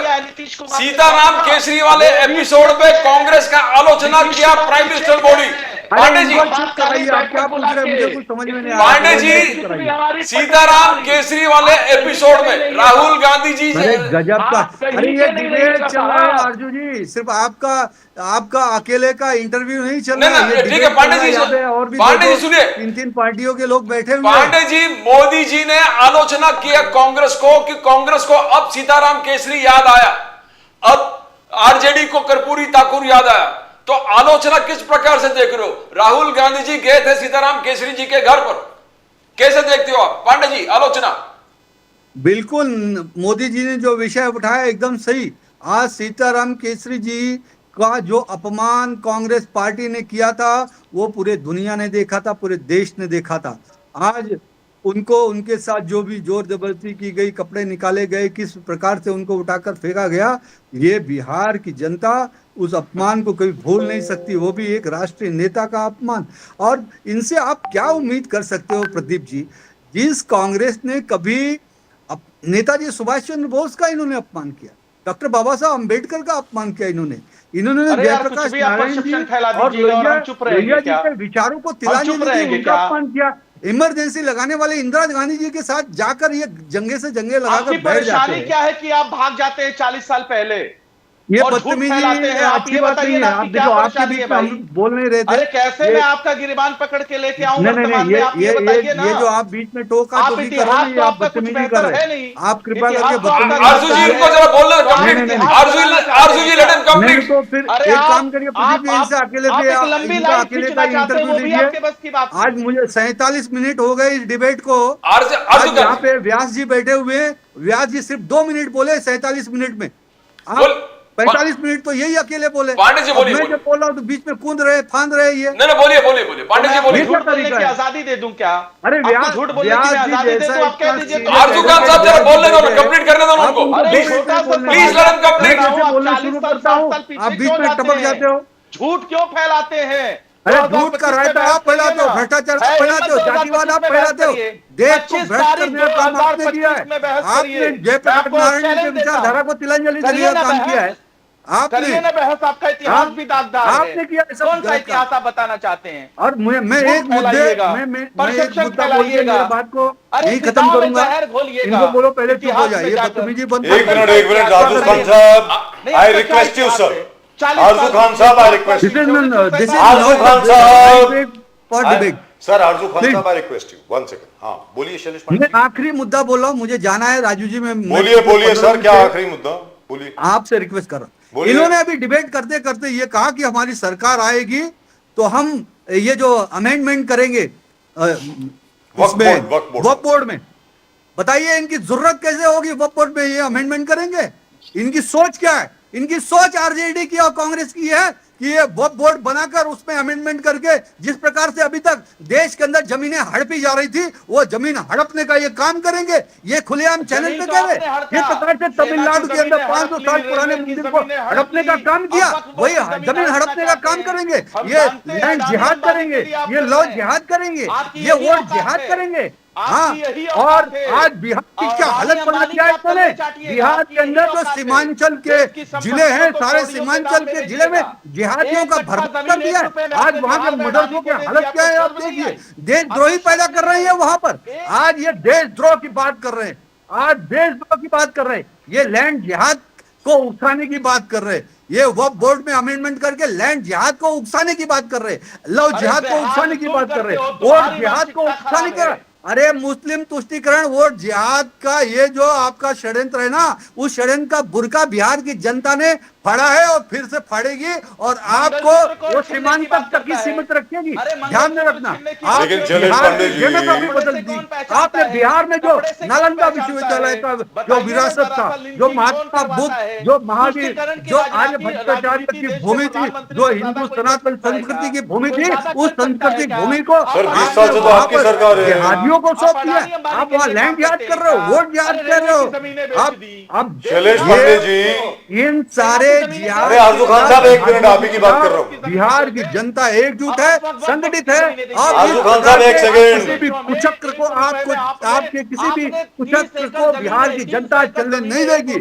और इस तरह से जबरदस्ती किसी के डिबेट में आपकी जबरदस्ती बोलने से आपकी बातें सच नहीं हो जाएगी। लेकिन शैलेश पांडे जी, सच होता है। बिहार की जनता दुरुस्त बात है और सच ये भी है कि तकरीबन 16 साल आपकी सरकार रही है सर। आप नीतीश कुमार जी के साथ तकरीबन 16 साल पावर में रहे हैं। शैलेश जी चले गए यार, ये क्या है? ये तो ईश्वर ऑफ स्टेट। तो आरजू खान साहब, तकरीबन मैं वही चेक कर रहा था कि कब कब नीतीश कुमार जी मुख्यमंत्री रहे हैं भारतीय जनता पार्टी के समर्थन के साथ। तकरीबन 16 साल उनकी सरकार रही है सर, ऑलमोस्ट 16 ईयर्स। तो sir how can they blame you? I don't understand. मतलब आपको कैसे ब्लेम कर सकते हैं? मुझे तो ये समझ में नहीं आ रहा। आप महज 4 साल के लिए रहे। मैं आ रहा हूं सुशील व्यास जी, आपके पास आ रहा हूं, जस्ट 1 सेकेंड। आरजू खान साहब, मैं इसलिए ब्लेम कर सकता हूं कि जो 4 साल हमने रहा, हमने विजन पे काम किया, हमने बिहार की जनता के लिए, आवाम के लिए काम किया। ये जो तुष्टीकरण की राजनीति करते हैं ना हिंदू मुसलमान, उनको हम बेरोजगारी पर लेके चले आए, शिक्षा के ऊपर लाके हमने प्लांट कर दिया, हमने पलायन के ऊपर लाके प्लांट कर दिया। और आज जो भी लोग हैं बिहार प्रदेश में, वो इसी की बात सुनना चाहते हैं। वो तुष्टीकरण की राजनीति नहीं करना चाहते। ये आते हैं, कहते हैं घुसपैठिया, बांग्लादेशी, पाकिस्तानी, सहाबुद्दीन, जंगल राज। तो मैं पूछता हूं कि ये सहाबुद्दीन के बेटे को जो आप ब्लेम लगा रहे हो, अरे आनंद मोहन का बेटा चेतन आनंद क्या है, जरा उस पर भी बात कर लेते हैं। और ये खुद आनंद मोहन, जिसको आप जो है कानून में संशोधन करके जेल से बाहर निकाल देते हो, आपके साथ अनंत सिंह है, हुलास पांडे है, पप्पू पांडे है, या कि ये क्या किसी चर्च के पादरी हैं, किसी मंदिर के मठाधीश है, या किसी मस्जिद के इमाम है? ये है कौन? ये है कौन? इसके ऊपर भी जरा सी बात कर लेना चाहिए ना। लेकिन ये करते नहीं है, ये करते नहीं है। हमने कहा कि हम जातीय जनगणना करवाएंगे और अपने राशि को खर्च करके बिहार ऐसा वाहिद राज्य बना जहां जातीय जनगणना करवाया, ये इतिहास बना। वो महागठबंधन की सरकार में तेजस्वी प्रसाद के आने के बाद ये इतिहास बना। बिहार में शराबबंदी की है, ये इतिहास बना। बिहार के लिए इतिहास बना, जो कि तीसरा इतिहास था। गुजरात सबसे पहले उसने शराब को बंद किया था। तो ये भी इतिहास हमारे लिए। सुशील मोदी ने कहा कि राज्य कर्मियों को, शिक्षकों को राज्यकर्मी का दर्जा कभी नहीं मिल सकता, असंभव है। सुशील मोदी जो उस वक्त के डिप्टी सीएम थे, वो इस दुनिया में रहे नहीं रहे, मैं उनको बातों को बहुत ज्यादा टीका टिप्पणी नहीं करूंगा। उन शिक्षकों को हमने राज्यकर्मी का दर्जा दिया। हमने खेल में स्पोर्ट्स स्पिरिट पॉलिसी बनाई। खेल में जो खेल खेलो, मेडल लो, नौकरी पाओ, ये हमारे वक्त में हुआ साहब। 5 लाख। लेकिन एक चीज है सर, जो उस गांधी मैदान से जो राजनीतिक रैलियों के लिए पहचाना जाता था। लेकिन एक चीज है आरजू खान साहब, इसके पहले कि सुशील व्यास जी के पास जाएं, प्रदीप जी, प्रशांत किशोर जी बार बार ये कहते हैं कि आरजेडी के ऊपर बड़ी टीका टिप्पणी बहुत जबरदस्त करते हैं सर, लालू यादव के ऊपर, तेजस्वी यादव के ऊपर, बाकी सबके ऊपर। क्या इतनी मोहब्बत कैसे है उनकी आपसे, प्रशांत किशोर जी की? बड़े अच्छा आदमी है वैसे तो, उनका विश्लेषण वगैरह ठीक होता है ज्यादातर। ऐसा क्या है सर, कुछ बोलना चाहेंगे इस पे आरजू खान साहब? ये जी क्यों नहीं बोलना चाहेंगे, बोलिए ना सर। आखिर में वो हम टिप्पणी नहीं करेंगे तो क्या करेंगे बताइए ना। अभी आपने 2-3 दिन पहले देखा, उन्होंने एक प्रेस कॉन्फ्रेंस किया और उसमें उन्होंने एक तस्वीर दिखाई। तस्वीर ये दिखाई कि अमित शाह ने उनके कैंडिडेट जो नॉमिनेशन करने के लिए जा रहे थे उनके साथ बैठे हुए हैं, और ये भी एलिगेशन लगाया कि अमित शाह ने उनको रोक दिया। जानते हैं इसके पीछे की कहानी आप? ये एक ही सिक्के के 2 पहलू है, भारतीय जनता पार्टी, जन स्वराज। और वो मैं कैसे, जब ये चीजें जब पब्लिकली होने लगी, जब फोटो धड़ाधड़ शेयर होने लगे, तो प्रशांत किशोर अपनी बचाव में आते हैं, प्रेस कॉन्फ्रेंस करते हैं और कहते हैं कि भारतीय जनता पार्टी, अमित शाह ने हमारे कैंडिडेट को रोक के रखा। हकीकत क्या था? वो उन्हीं के लोग हैं। और ये बताइए ना, अमित शाह जी के कहने पर आदरणीय, ये खुद नीतीश कुमार जी का बयान है, नेशनल वाइस प्रेसिडेंट बने जनता दल यूनाइटेड में, और उस वक्त में भारतीय जनता पार्टी और जनता दल यूनाइटेड की सरकार थी, उनको बिहार की सुध बुध क्यों नहीं ली? वो कर क्या सकते हैं आप बताइए? वो तो 2 करोड़ का घोटाला गिना रहे थे अभी कुछ दिन पहले, अशोक चौधरी और किसके ऊपर। उसका हुआ क्या, रिजल्ट क्या निकला? नील बटा सन्नाटा। असल में जो उनके ऊपर जो दाग था ना कि वो भारतीय जनता पार्टी के विंग है, उसको वो धोने की कोशिश कर रहे थे। और मैं व्यास जी के पास जाता हूं, आरजू खान साहब। व्यास जी चुनाव से पहले जो एसआईआर को लेकर बहुत बड़ा विवाद था, बिहार से उगला। आपका इलेक्टोरल डाटा और इलेक्शन में बहुत अच्छा ये नॉलेज है, तो किस प्रकार से देखते हो? वोट चोरी का जब इल्जाम लगा था, कंटिन्यूस वोट चोरी हो गया, वोट चोरी हो गया, वोट चोरी, तो क्या आखिरकार इसका रिजल्ट क्या हुआ? ये सिर्फ बिकॉज हाइड्रोजन बॉम्ब भी फूटने वाले थे, एटम बॉम्ब भी फूटने वाले थे, तेजस्वी यादव जी बहुत वोट चोरी के इल्जाम लेकर सब जगह घूम रहे थे, एसआईआर में ये हो गया। How do you see the entire analysis of the Bihar SIR and vote चोरी? व्यास जी। नामबिहार जी, मैंने लगातार जब ये एसआईआर की प्रक्रिया शुरू हुई तब से मैं आपके बीच आता रहा। मैंने राजनीतिक बयान कम दिया, वैधानिक तरीके से ज्यादा एक्सप्लेन किया। बिल्कुल। मैं जानना चाहता हूं कि एसआईआर का विरोध करने वाले वैधानिक तरीके से जो प्रक्रिया, जिस किताब को लेके वो घूमते हैं, उस लाल किताब कॉन्स्टिट्यूशन ऑफ इंडिया की किस प्रक्रिया के अंतर्गत, अगर नहीं याद हो तो आर्टिकल 324 जिसके तहत इलेक्शन कमीशन काम करता है, कौन सा गलत काम हुआ? मुझे 8 बजे दूसरे पे लगभग 8 बजे सुप्रीम कोर्ट में भी प्रक्रिया चल रही है, इसलिए मैं उस पर ज्यादा नहीं कहूंगा। लेकिन मैं जानना चाहता हूँ, आरजेडी भी हो या कांग्रेस हो या कम्युनिस्ट पार्टी हो, सब ने अपने अपने बीएलए अपॉइंट किए थे, ब्लॉक लेवल एजेंट, जो एसआईआर प्रक्रिया के दरमियान लोकल स्तर पर काम कर रहे थे। उनकी काम था कि वहां पे जो भी अनियमितता यानी इलीगैलिटी जो भी थी, उसके खिलाफ फॉर्म 6 भरते या 7 भरते या चैलेंजिंग करते। मैं इलेक्शन कमीशन के तमाम प्रेस नोट को एवरीडे फॉलो करता रहा, अपडेट देखता रहा। मुझे कहीं नजर नहीं आया कि कांग्रेस या आरजेडी, कम्युनिस्ट पार्टी एमएल के कुछ 12-13 लोगों ने कंप्लेंट की, बाकी कहीं कंप्लेंट थी नहीं। तो खाली चुनाव की सभा में आकर जनता की पब्लिक मीटिंग में इस तरह से उसका जी, विरोध जी, करना जी। और एक कहना, और भाई जो प्रक्रिया है वैधानिक, जिस किताब को लेके आप घूम रहे हो Right. Constitution So let's ask Arzu Khan sahab. Arzu Khan उसके sahab needs to मुताबिक आपने leave. क्या किया? Sir, I'm coming back to you. Arzu Khan needs to leave. Arzu Khan sahab, are you now happy with the SIR voters list के साथ? You are happy now? नहीं नहीं, मैं कैसे खुश हो सकता हूं एसआईआर के साथ? मैं कहता हूं कि एसआईआर ठीक है, आपने करवाया, उसकी टाइमिंग गलत थी, और जिस तरीके का हमने कमी दिखाई, खामियां दिखाई आपके अंदर, यही तक नहीं, आप कहते थे कि सबूत लाइए, उसको ले जाके सुप्रीम कोर्ट के अंदर खड़ा कर दिया। 11 के बाद 12वां आधार आधार बना, 12वां आधार आधार बना। आप तो कन्नी काट रहे थे ना इलेक्शन कमीशन, सुप्रीम कोर्ट में हमको जाना पड़ा, पिटीशन दाखिल करना पड़ा, लड़ाई करना पड़ा, तब जाके 12वां आधार आधार हुआ। जिसको आपने मृत घोषित कर दिया था, वो जिंदा था, उसको ले जाके हम सुप्रीम कोर्ट में खड़ा कर देते हैं। और जितने भी चीजों के हमने सवाल पूछा इलेक्शन कमीशन, उसने आज तक का जवाब क्यों नहीं दिया? तो हम एसआईआर की प्रक्रिया से हमको परेशानी नहीं थी, इलेक्शन कमीशन के रवैये से परेशानी थी, और परेशानी वो जायज है, और वो हमेशा वो परेशानी जायज तो है। अभी जो वोटर्स 67 लाख वोटर्स जो कम हुए हैं, उसके लिए that is with your agreement, आपको लगता है कि वो ठीक है या वो गलत है?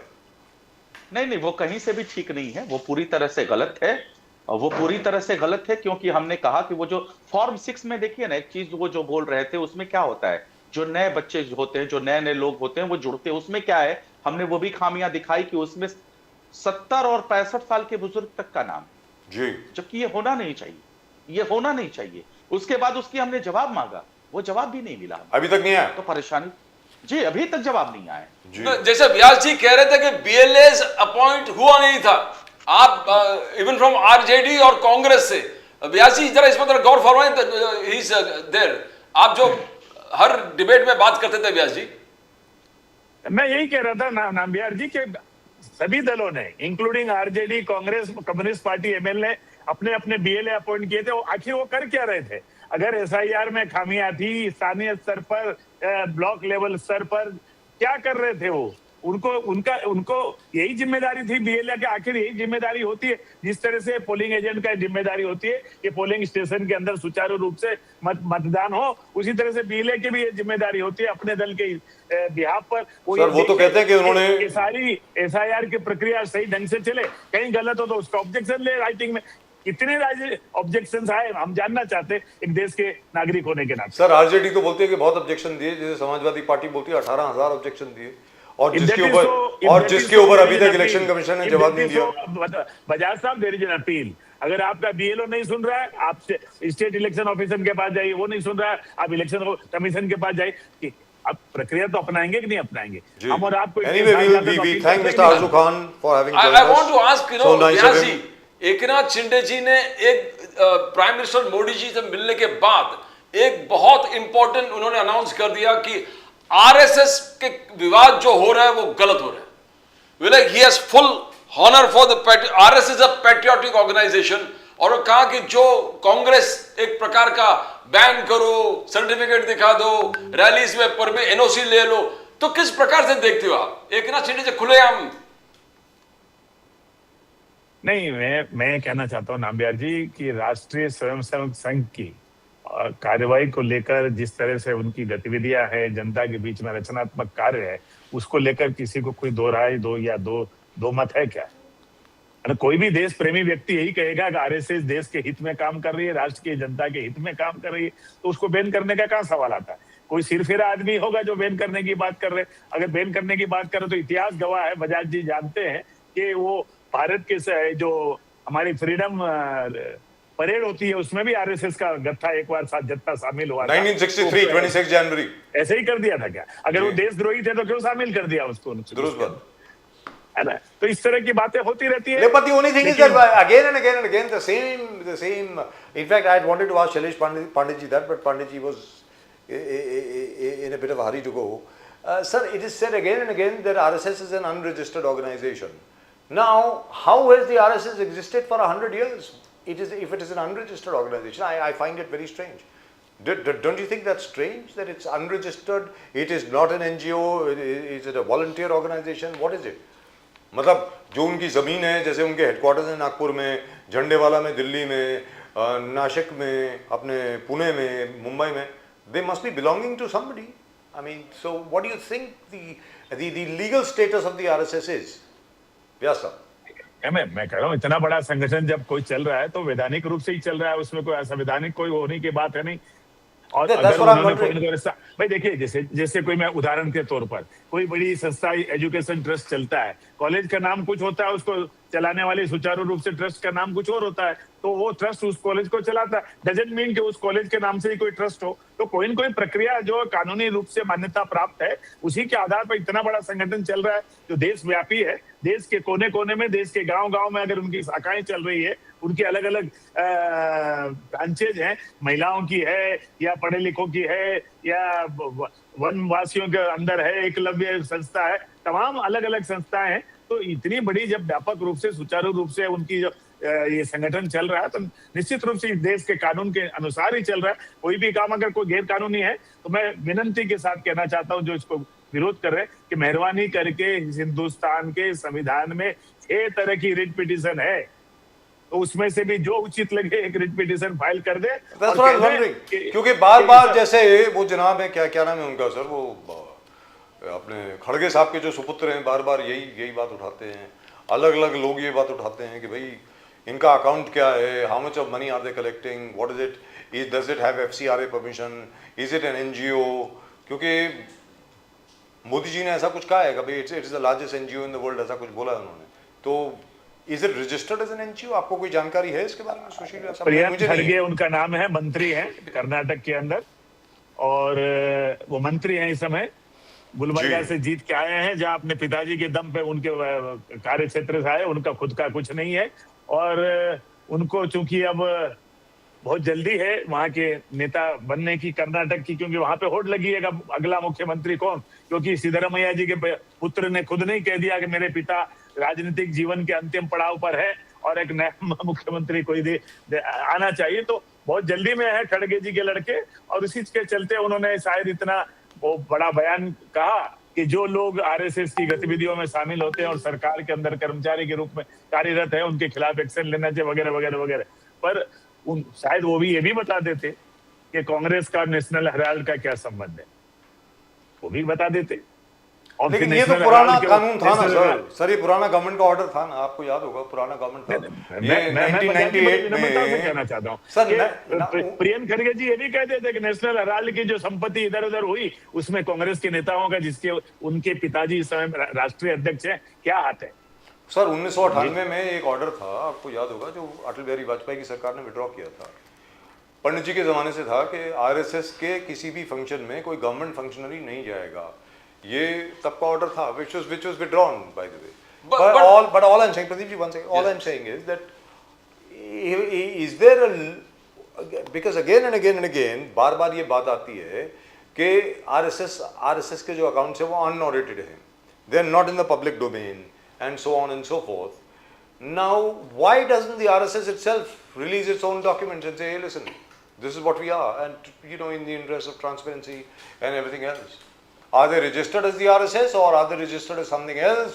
Or is it that all the land where RSS offices are, does that belong to RSS Swayamsevaks and so on, or benefactors? So, Bajaj जी, मैं RSS का अधिकृत प्रवक्ता नहीं हूँ, मालूम है लेकिन सर, मैं वैसे ही पूछ रहा हूँ। इतना जरूर जानता हूँ मेरी व्यक्तिगत जानकारी के अनुसार कि इस देश में कोई भी ट्रांजैक्शन आर्थिक रूप से होते हैं उसका लेखा रखना पड़ता है, और उसको एक ऑथेंटिकेट संस्था है जिसका नाम है income tax authority of India, तो उसके सामने हर वर्ष रखना पड़ता है। अब वो जिस अकाउंट से जिस तरीके से खर्चा हुआ है उसका लेखा जोखा है, और उसने रिटर्न फाइल किया है। अगर कोई अनियमितता तो आज तक तो कोई सामने आई नहीं। बट व्यास जी, आपको नहीं लगता Congress is ruling Karnataka, they are there in Telangana, they are there Himachal Pradesh, क्या ये खुद इन्वेस्टिगेट नहीं कर सकते क्या? बिना ऐसे बोले कि आप दिखाओ पॉलिटिकली, आप खुद ही इन्वेस्टिगेट, FIR रजिस्टर करो और बुलाओ, सब रिकॉर्ड ले कर सकते। As a lawyer I am asking you, it is well within the powers of any government to investigate, तो क्यों नहीं कर? As a lawyer, I reply you. Before as a lawyer, I reply you. As a political worker, I must say, ask you a counter question. Do you think that Telangana and Karnataka is governed by Congress? That it is being governed by the local Kshatriyas who has no loyalty to their national leadership. If that is so, let national leadership of Congress party dare to remove Mr. Revanth Reddy or Siddaramaiah, and then see after 1 week whether that government survives or not. So that is a part. अब दूसरी चीज आपने जो कहा, कानूनी रूप से सवाल है कि काम हो रहा है, तो अगर उसमें कोई अनियमितता, जैसे मैंने पहले भी कहा था कि देश का कानून है, उस कानून के अनुसार किसी को ये सार्वजनिक रूप से राजनीतिक बयान देने के बजाय उसका रास्ता अडॉप्ट करना चाहिए, जिसकी किताब उनके महान नेता आदरणीय राहुल गांधी जी 24 घंटे अपने जेब में लेके घूमते हैं, उसी किताब को पढ़ ले, उसकी प्रक्रिया के अनुसार वो अपना रास्ता अपना ले, ऑब्जेक्शन ले ले और बता दें कि देश के सामने कि किस तरह से गलत काम हो रहा है. And the other thing also is that the Congress government has been in power at the center for about 60 years. 55-60 साल तो वही पावर में थे ना, तो तब करवा सकते थे. ऐसी क्या बात है, उन्होंने तो आज तक कभी किया नहीं, किसी ने भी नहीं किया. But in any event, to come back to a local subject, sir, ये पलावा फ्लाईओवर का जो मैटर है, it's very strange. 250 करोड़ रुपए में 7 साल के बाद ये ब्रिज बना और 2 दिन के बाद इसको बंद कर दिया गया. और अब मालूम पड़ रहा है कि कोई RKS कंस्ट्रक्शन है, कोई क्या कुछ रणविजय ऐसा कुछ कंस्ट्रक्शन है, कुछ उनको दिया गया, फिर उन्होंने आगे जाकर के किसी और को सब कॉन्ट्रैक्ट किया, फिर उन्होंने आगे जाके किसी और को सब कॉन्ट्रैक्ट किया. So the quality is terrible and the same criticism is coming from everywhere else too. जैसे समृद्धि मार्ग के ऊपर इतने बड़े बड़े गड्ढे बन गए, अलग अलग जगह पर you can find there are so many pits and so on and so forth. मैं आपको एक छोटी सी एग्जांपल देता हूँ. You look at a place like say Chamba जगह है सर, बड़ी खूबसूरत जगह है, आप शायद गए होंगे, हिल स्टेशन है. डलहौजी सर, डलहौजी में ज़्यादातर जो सड़कें बनी हैं वो अंग्रेज़ों ने बनाई हैं सर. आज तक उनको रिपेयर करने की ज़रूरत नहीं पड़ी. आई एम नॉट जोकिंग सर. 1930 की बनाई हुई सड़क अभी तक चल रही है सर, बहुत बढ़िया तरीके से, और सारे साल वहाँ पर बारिश होती है. यही हाल लंदन का है, यही हाल सर एडिनबरा का है, यही हाल ग्लासगो का है. तो हमारे यहाँ पे सर सड़कें जो है एकदम टूट क्यों जाती हैं, क्या लगता है आपको व्यास साहब? नहीं बजाज जी, मैं आपकी बात से सहमत हूँ, और जो जिन जिन जगहों का जिक्र आपने किया, सील फाटा रोड पे पल्लवा ब्रिज हो या अन्य जगहों का आपने जो जिक्र किया, अगर उसमें कोई अनियमितता हुई है तो MSRDC या PWD डिपार्टमेंट के माध्यम से जरूर उसकी जांच होगी. और ये जो आप अपने ओपनिंग रिमार्क में कह रहे थे थोड़ी सी बात, तो देखिए हर चीज नामयार जी, जब सड़क बनाने का भी कोई ठेका दिया जाता है, कॉन्ट्रैक्ट होता है, उसके टर्म्स एंड कंडीशंस होते हैं और उसमें लिखा जाता है क्वालिटी में कंट्रोल के बारे में भी उसमें होता है. अगर मान लो कोई चीज उस क्वालिटी कंट्रोल के अनुरूप नहीं पाई गई तो निश्चित रूप से जांच होगी और उस पर जो भी यथासंभव कानूनी रूप से स्ट्रॉन्गेस्ट पॉसिबल एक्शन जो उसमें प्रोवाइड होगी उस एग्रीमेंट के अनुसार ली जाएगी, या सर कानून ही नहीं है सर, उसमें तो कानून ही नहीं है सर. अभी तो we don't have a law.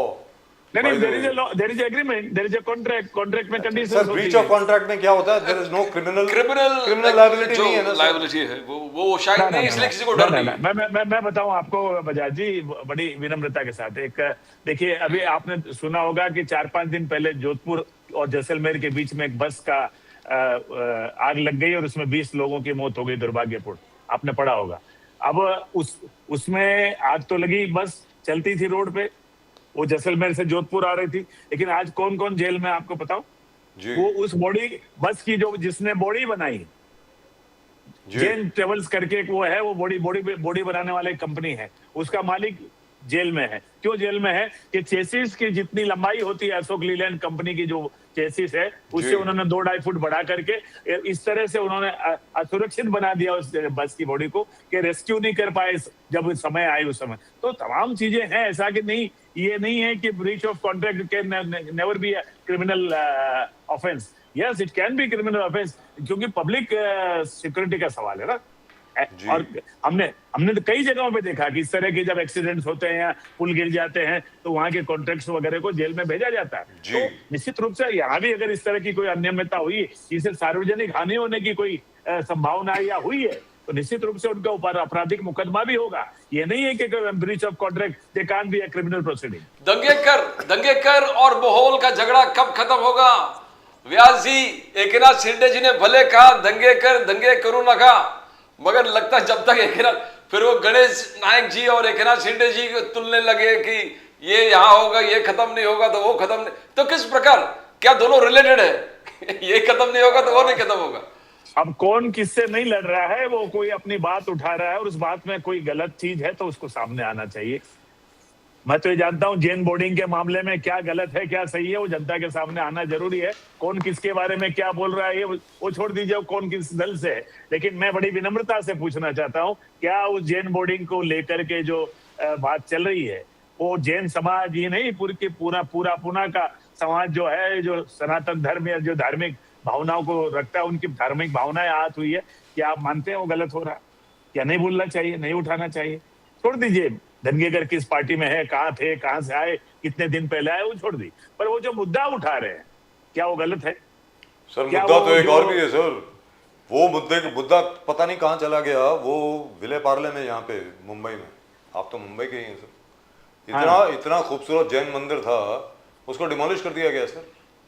हो गया उसको तकरीबन 10 महीने 11 महीने हो गए सर। अब वो जैन कम्युनिटी जो पूरी चिल्ला रहे हैं कि ये क्या हो गया यार, it was such a beautiful Jain temple, they just demolished it, और बाद में आकर के बोलते हैं भाई गलती हो गई।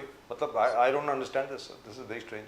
इन any event what I would like to ask you is this, Bajaj ji आप मेरे स्वभाव को जानते हैं, साधारणतया जो न्यायिक प्रक्रिया में कोई चीज रहती है, न्याय प्रविष्ट होती है, सबजुडाइज मैटर्स पे मैं कम बोलता हूँ, और it is not sub judice but political is political. आपसे मिलूंगा मैं बता सकता हूँ। नहीं आप पॉलिटिकल बोलिए ना व्यास जी। क्या गणेश नायक अगर चुप बैठ गया तो क्या दंगेकर चुप बैठेगा? बिकॉज गणेश नायक वर्सेस एकनाथ शिंदे जी बहुत चल रहा था, नवी मुंबई ठाणे नवी मुंबई, जनता दरबार ले रहे थे, जनता दरबार में लोगों से पूछ रहे थे, वो भी एकनाथ शिंदे जी के एरिया में आकर जब फॉर्मर चीफ मिनिस्टर थे वो, तो क्या ये कब खत्म होगा? क्या मोदी जी ये वर्ड अगेंस्ट वर्ड वाला मामला नहीं है नंबियार जी, और गणेश नायक जी को एकनाथ शिंदे जी से राजनीतिक मुकाबला करना आज की तारीख में मैं नहीं समझता हूँ ये कोई समझदार व्यक्ति उस पर चर्चा करेगा। गणेश नायक जी पहले अपनी नई मुंबई को बचा ले, वो खुद अपना चुनाव हार चुके हैं और वो उनका बेटा अभी पिछले साल का चुनाव हारा है, तो इसलिए कम से कम अपनी जमीन बचाएं।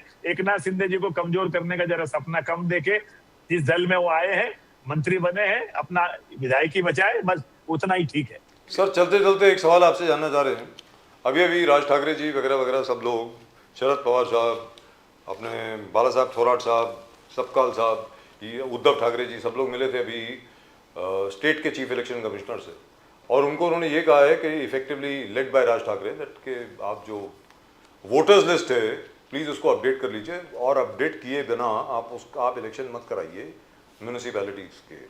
तो do you think the voters list do they need to be updated, and do you think they will be updated if required? Bajaj ji, इस देश के कानून को अगर वो पढ़ लेते इतने बड़े बड़े नेता, तो शायद वो गलत जगह चले गए। उनको जाना चाहिए था chief election officer of Maharashtra, not to state election officer. State election commission जो है वो वोटिंग लिस्ट वही बनाता है, जो चीफ इलेक्शन ऑफिसर के पास जो वोटिंग लिस्ट विधानसभा और लोकसभा के संदर्भ में है, उसी को लोकल लेवल पे, वार्ड के लेवल पे बांटा जाता है। वो अपने आप में इंडिपेंडेंटली कोई लिस्ट नहीं बनाते, लिस्ट तो वो सीओ जो बना के देता है उसी को डिवीजन कर देते हैं वार्ड वाइज। तो अगर उसमें कोई अनियमितता है, गलती है, तो उनको जाना चाहिए था सीओ के पास, CO of Maharashtra. Then they went to Mr. Bagmare, who is a state election commissioner. That's right. और वो बेचारा क्या करेगा, उसके हाथ में ही नहीं जो चीजें आप मांगने जा रहे हो। अब आप पेट के डॉक्टर के पास जाके कह रहे हो मेरा कैंसर का इलाज कर दो। अरे भाई आप सही व्यक्ति के पास जाइए, आप एडमिनिस्ट्रेटिव बिल्डिंग में मत जाइए, आप मंत्रालय में जाइए, छठे वाले पे, जहाँ पे चीफ इलेक्शन ऑफिसर बैठता है महाराष्ट्र का। But do you think the voters list needs to be updated? Voter list always revise होती है हर इलेक्शन के पहले, even if it is one by election, that is a law. और उसमें कोई अनियमितता तो उसका प्रोसीजर जो मैं हर बार आपके सामने कहता हूं कि भाई कोई भी गलतियां हैं, कोई भी उसमें अनियमितता, तो please challenge in a proper way. Nobody comes forward with an application और खाली आकर के बयान दे देते हैं। और प्रेस का बड़ा शौक है इन लोगों को शामिल, भगवान करे इनकी एकता बनी रहे चुनाव आते आते। लेकिन सर अंदर की जो बात है, स्पेशली बीएमसी के जो ऑफिशियल्स है, very frankly, and I am talking in a very practical manner, they are all saying that listen, supreme court ने तो बोल दिया जनवरी 31 तक आपको पूरी प्रक्रिया पूरी करनी है। They said we are in trouble, how do we do it? They said very very clearly we are not equipped. कैसे करेंगे भाई? 27 के 37 के करीब कॉर्पोरेशन हैं जहां पर चुनाव नहीं हुए हैं. We got a major problem.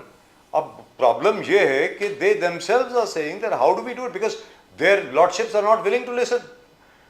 They have said that 31st October is the last day before you can come here and tell us if you have any technical difficulties, we'll help you. लेकिन 31 जनवरी के पहले आपको पूरी प्रक्रिया खत्म करनी है. Sir वो तो मतलब वो that is like a BVAC, you know, acting under the gun. I think somebody should have the courage to go back to the Supreme Court and say, hey, listen, we need at least a couple of more months. You give us till 31st March or something like that. किसी के अंदर तो करेज होना चाहिए ना जाकर के supreme court को. क्या होने वाला है sir? Maximum to maximum the petition will be rejected. So what? आप बताइए sir Vyas ji. No, there is no question of being rejected or accepted. Petition is already there. It will be heard on the next date of hearing. ये तो interim order था जो पास हुआ है. जी. अब सवाल आप जिस संस्था को लेके आप कह रहे थे, बीएमसी के अधिकारी, बीएमसी के अधिकारियों का उतना ही रोल है जितना स्टेट इलेक्शन कमीशन उनको डायरेक्ट करेगा. इलेक्शन तो स्टेट इलेक्शन कमीशन को करवाना है. करेक्ट. तो स्टेट इलेक्शन कमीशन को तैयार और इक्विप होना पड़ेगा. सवाल अगर कोई आधिकारिक बयान स्टेट इलेक्शन कमीशन से आवे कि हम तैयार नहीं है, हम चुनाव नहीं करवा सकते, उनका एक ही बयान है कि हमको इनफ मैन पावर दिया जाए. That's it. हर इलेक्शन में मैन पावर बाहर से ही आता है, जो टीचर्स हो या बैंक के एम्प्लॉयज हो या दूसरी संस्थाओं के अर्ध सरकारी संस्थाओं के लोग हैं, तो मैन पावर तो चाहिएगा. इसके अलावा मेरी जानकारी में कोई स्टेट इलेक्शन कमीशन का कोई बयान नहीं है. वही संस्था चुनाव कराएगी. जिन अधिकारियों की आप बात कर रहे हैं, ठीक है, उनका अपना व्यू व्यक्तिगत रूप से हो सकता है, उसके विवाद में मैं पढ़ना नहीं चाहता. बट 1 तारीख को लॉटरी होगा रिजर्वेशन का व्यास जी.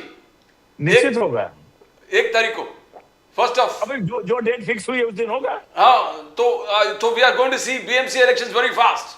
बिकॉज एक बार लॉटरी डिसाइड कर लेता है एरिया में कौन कौन सा रिजर्व्ड है और कौन कौन सा लेडीज होगा, वुमन होगा, शेड्यूल कास्ट होगा, ओबीसी होगा, तो उसके बाद तो चुनाव प्रक्रिया एकदम. नाम्बिया जी, एससी एसटी का सवाल है, वो तो ऑलरेडी फिक्स है. वो क्या होता है, वहाँ के जो पॉपुलेशन के आधार पर होता है. हाँ. तो एससी और एसटी तो ऑलरेडी फिक्स है. ओबीसी और लेडीज का ही बाकी रह गया है. हाँ, तो 1 तारीख को वो भी तय होगा. अब जो भी उन्होंने डेट निर्धारित की है उस दिन निश्चित रूप से होगा. और जो हम और आपको कम से कम आपको और हमको तो चिंतित नहीं होना चाहिए. इस देश का कानून है कि कोई भी प्रक्रिया जब शुरू होती है 45-47 दिन का पूरा प्रोसेस होता है. 31 जनवरी बहुत दूर है बिना बिहार जी. उसके पहले बहुत कुछ हो सकता है. भविष्य के गर्भ में बहुत कुछ छुपा है. आप निश्चिंत रहिए, प्रक्रिया बहुत शांतिपूर्ण तरीके से जनता के हित में और जनता के जो अच्छा लगे उस तरह से होगा. सर आपसे पूछ रहा हूँ, हमारा महापौर बैठेगा मुंबई में ही नहीं, अन्य जगहों पे भी. सुशील व्यास जी, लेकिन आपको लगता नहीं कि जो ब्यूरोक्रेट्स हैं, they love this situation. Let's be very clear, they don't want corporators. सीधी सादी बात है. They love it, so which is why they would love to postpone the elections again. Sushil Vyas ji, question is very I mean to say that very timely question you asked, but unfortunately I cannot reply that question now. Let the election be over, I will reply in detail. That's right. Thank you very much, sir. Thank you very much. And we are still waiting for you to grace our office with your presence. I hope you will come here whenever you have the time. Thank you very much. Very soon. I'm likely to be there in BKC for next week, and I'll let you know. I'll definitely drop It you. will be a pleasure to welcome you, sir. Thank you very much. Sushil Vyas ji, बहुत बहुत Thank you, Navya ji. Thank you. Thank you so much. Happy New Year once again. Happy New Year, sir. Happy New Year. Thank you very much. Thank you. So the RJD is also very confident, and the BJP, of course, is very, very confident. But the BJP is always confident. BJP का और the most confident man, of course, used to be Nitish Kumar साहब, कि जीते कोई भी मुख्यमंत्री नीतीश कुमार साहब बनेंगे. इस बार शायद चेंज हो जाए, पता नहीं. I don't know. I'm not sure. Probably he's not in this. He's become old now. Yes. I think he should Because now. we've seen some footage where national anthem chal raha hai, and he's talking with the chief secretary, and the chief secretary was feeling embarrassed. He said, "Please let the national anthem be over." Many such kind of incidences. बहुत सारे incidences ऐसे हुए. Where it seems that he's और एक बार जो assembly में भी कुछ ऐसे बड़बड़ कर रहे थे about women's rights. Yes. He was talking about sexual activities with regard to women and so on. I mean, all these things shows that. And the party that attacked him the maximum was the BJP. Yes. Because BJP at that time was in the opposition. अगर आपको याद हो. Yes. तो Bharatiya Janata party की जो महिलाएं थी उन्होंने इनका घेराव भी किया था. इन्होंने माफी भी मांगी थी बाद में. खैर in any event this is politics, what do we do. और जहाँ तक के बिहार का प्रश्न है, one never knows, you don't know. Sir, Lalu Yadav, the same charisma, does Tejasvi have it? Because Lalu Yadav was a star. जिधर गए सड़क पर बैठ गए, बोले काटो हमारे बाल कटवा, and the way he interacted with the poor people, and it was people ganging up to meet him. देखिए साहब ऐसा है, Tejasvi is a different kind of a person. देखिए साहब तेजस्वी यादव जो हैं वो उन्होंने जब से होश संभाला है उन्होंने शान और शौकत देखी है अपने घर में, उन्होंने बहुत एक प्रॉस्परस घर देखा है। वो लालू यादव की तरह तो हो नहीं सकते ना, लालू यादव तो बड़े गरीब परिवार से हैं। तो I think that to expect Tejashwi Yadav to behave like say Lalu Yadav is I think asking for too much, और to expect Rahul Gandhi to be say like Indira ji is expecting the moon, and it doesn't work. अब इंदिरा जी जो है कितनी बार जेल गई, बचपन में भी, मतलब वो तो छोटी सी थी, she was a teenager and even then she went to jail. तो मतलब मेरा ये कहना है कि वो लोग जो थे उनमें कुछ सुदृढ़ता कुछ और ही किस्म की थी। तो बाकी सब लोग जो हैं ज़्यादातर होता ही है कि जिन लोगों ने स्ट्रगल करी है वो ज़्यादातर अपने बच्चों को स्ट्रगल नहीं करने देते, which I think is a terrible But thing. here the might of Modi, Amit Shah, all the entire BJP unit of Bihar, plus Nitish Kumar, plus Paswan, plus Manji. If Tejasvi does it, ऐसा है साहब, if Tejasvi does it, it's going to be a fantastic feat. ऐसा है साहब, you can only talk about the might of Mr. Modi and Mr. Amit Shah, that's it. बाकी जो आपने नाम लिए हैं, they are there only because of the first two. Exactly. अगर कोई इनको जिताएगा तो सिर्फ मोदी जी और अमित शाह जी जिताएंगे, और कोई नहीं है वहाँ पे उनके सामने, और कोई नहीं है। बाकी सब लोग बहुत बौने लोग हैं, छोटे लोग हैं सर। और तेजस्वी यादव अकेले अगर वहाँ पे खड़े हो जाते हैं, सुदृढ़ता से खड़े हो जाते हैं और बहुत अच्छी तरीके से अगर चुनाव लड़ते हैं, और मान लीजिए तेजस्वी यादव अगर असल में चुनाव जीत गए तो बहुत बड़ी बात हो जाएगी। चुनाव हर बार जीतते हैं वो, अगर आप देखें, he is always the single largest party. पिछली बार भी 75 सीटें आई थी, किसकी? आरजेडी की। बीजेपी की 74 आई हैं, 74। उसके पहले इनकी 80 आई थी और बीजेपी की शायद 63 के करीब आई थी। तो मेरा ये कहना है कि हर बार आरजेडी की it has been the single largest party in the last 3 elections, there has been no doubt about it. लेकिन कहीं ना कहीं वो जो छोटे पड़ जाते हैं ना, वो आदरणीय सम्मानीय नीतीश कुमार जी की वजह से पड़ जाते हैं। One is short of majority. Yes. They are always short of majority. That's right. अब 143 में से अगर ये लोग actually if they cross 100 and if the Congress wins even 20, 30 or 40 तो हो सकता है हो जाए, because there's a possibility that they might actually do it and they might persuade a lot of other people who are right now with the NDA to join them. Quite possible. But let's see what happens. लेकिन आज की तारीख में sir वो 10,000 रुपए के बारे में कोई बात नहीं कर रहा। वो did BJP jump the gun? मतलब Even here, जो लाड़की बहन स्कीम था, सर वो तो हम बात कर रहे थे, हम तो हर रोज we were बात कर रहे talking, but जब मिले फिर भी थॉट ऐसे लोग बोल रहे थे हाँ लोग ले लेंगे बट वोट किसी और को दे नहीं देंगे। नहीं सर वैसा नहीं There's a होता lot of talk going on there. Sir, ऐसा नहीं होता। हाँ इतना है, जो अभी जो बिहार के लोग जो बोल रहे हैं कि तो 10,000 रुपए जो दिए हैं उसका EMI अगर आपको वापस बैंक में देना है तो कोई वोट नहीं देगा। मैं भी आपको बोल रहा हूं, if that 10,000 rupees is not a gift but a loan, then nobody is gonna vote for you. Let's be very clear Pradeep ji. That's true. ये कहा जा रहा है Basically, कि yes. बैंकों ने अब EMI का डिमांड नोट भेज दिया है हर एक को कि भैया 10,000 रुपए जो तुम्हारे को आए हैं उसका जो EMI है 500 रुपए का आप भरना शुरू कर दीजिए। वो अगर आ गया प्रदीप जी तो ये बैकफायर हो जाएगा, मैं आपको बता रहा हूँ। What you're saying is perfectly right, because RJD and the Mahagठबंधन already बवाल करने लगे कि आपका EMI का नोटिस आ गया है। जी Now BJP has to clarify कि भाई ये 10,000 हमने दे दिए, वो वापस नहीं लेंगे। That 10,000 is not a Yes. Loan but a gift, ये बोलना चाहिए। Yes, yes, yes. लेकिन What प्रॉब्लम perfectly क्या right. है कि what have they shown in the state budget? State budget में उन्होंने क्या दिखाया है? उन्होंने लोन दिखाया है कि गिफ्ट दिखाया है? और अगर गिफ्ट दिखाया on what basis is it a gift? Yes. अगर बिजनेस के लिए है, जैसा कि बोल रहे हैं ना कि it is Yes, for yes. Entrepreneurs, व्यापार के लिए, एमएसएमईज के लिए है, तो फिर तो लोन ही दिखाना पड़ेगा ना सर, फिर तो But- EMI आएगा ही सर आप जो बोल रहे हैं, this is going to be a game changer for RJD. Yes. If EMI का नोटिस एक को भी गया, ये भूल जाओ, हाँ फिर उसके बाद खत्म। खत्म।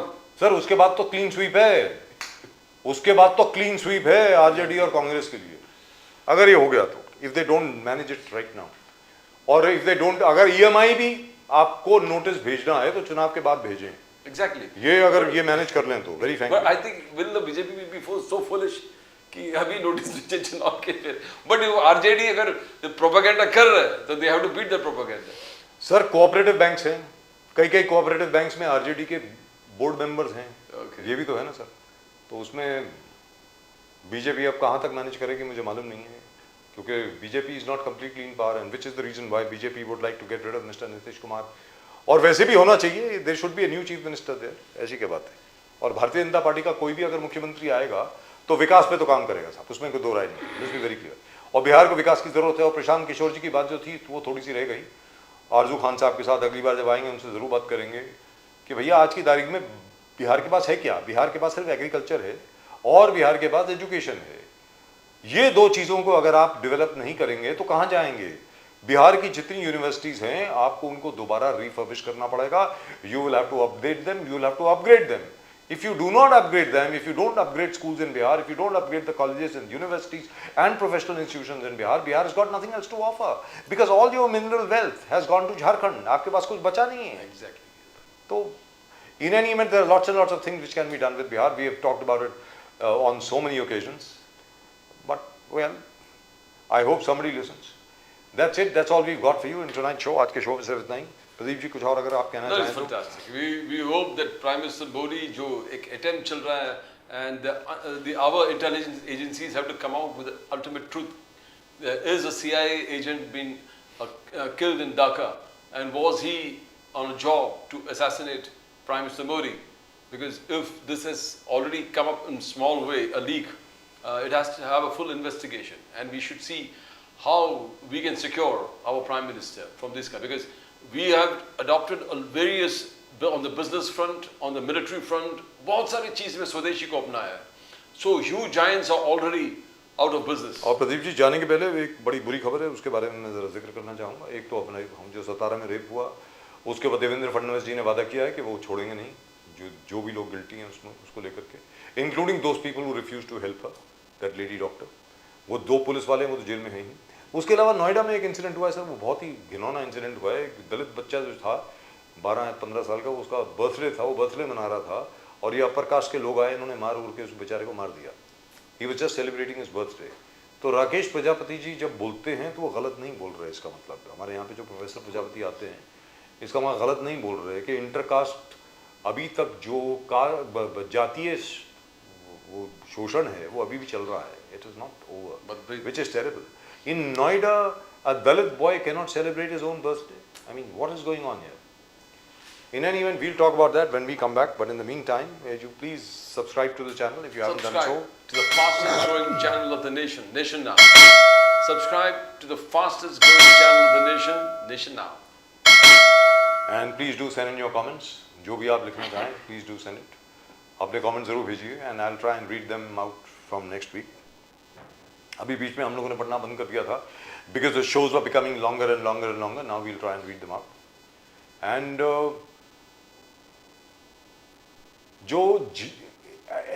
there are 2 crises in the country which are major. I think we should look at them.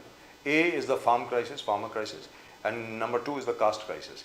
They are both not going away, so we'll have to focus on those at some point of time, and we'll have to find a solution. The whole country must come together and find a solution to those. And congratulations to the Indian cricket team for winning that match against Australia, even though we lost the series. But well, oh, what an innings by Rohit Sharma! Fantastic, absolutely fantastic. 9 wickets. We won by 9 wickets in the happy hunting ground for both Rohit Sharma and Virat Kohli, namely Sydney, the Sydney cricket ground. So fantastic. Rohit Sharma scoring 121, was it? I think it's 121, and not out. Virat Kohli 71 not out or 74 not out or something like that. It was absolutely fantastic. Really and truly fantastic. But I have a question. Why is Gautam Gambhir not looking happy at the fact that Rohit Sharma is performing so well? But in any event, we'll talk about it when we come back on Monday. Gautam Gambhir साहब जो बड़े खुश नजर आ रहे थे पहले 2 matches में, अभी खुश नहीं नजर आ रहे। मैंने सोचा जीत जाएंगे तो बहुत खुश नजर आ रहे होंगे, लेकिन Gavaskar gave a thing. He says, class is permanent, form It's is temporary. temporary. That's right. And Gavaskar. But how long are they going to play? For as long as they can, for as long as they're fit, that's it. Yes. मतलब all they needed was match practice, very very clear. ठीक है, रोहित शर्मा साहब ने 34 run बनाए पहले match में, दूसरे match में 74 रन बनाए और अभी 121 रन बनाए, which means he needed match practice.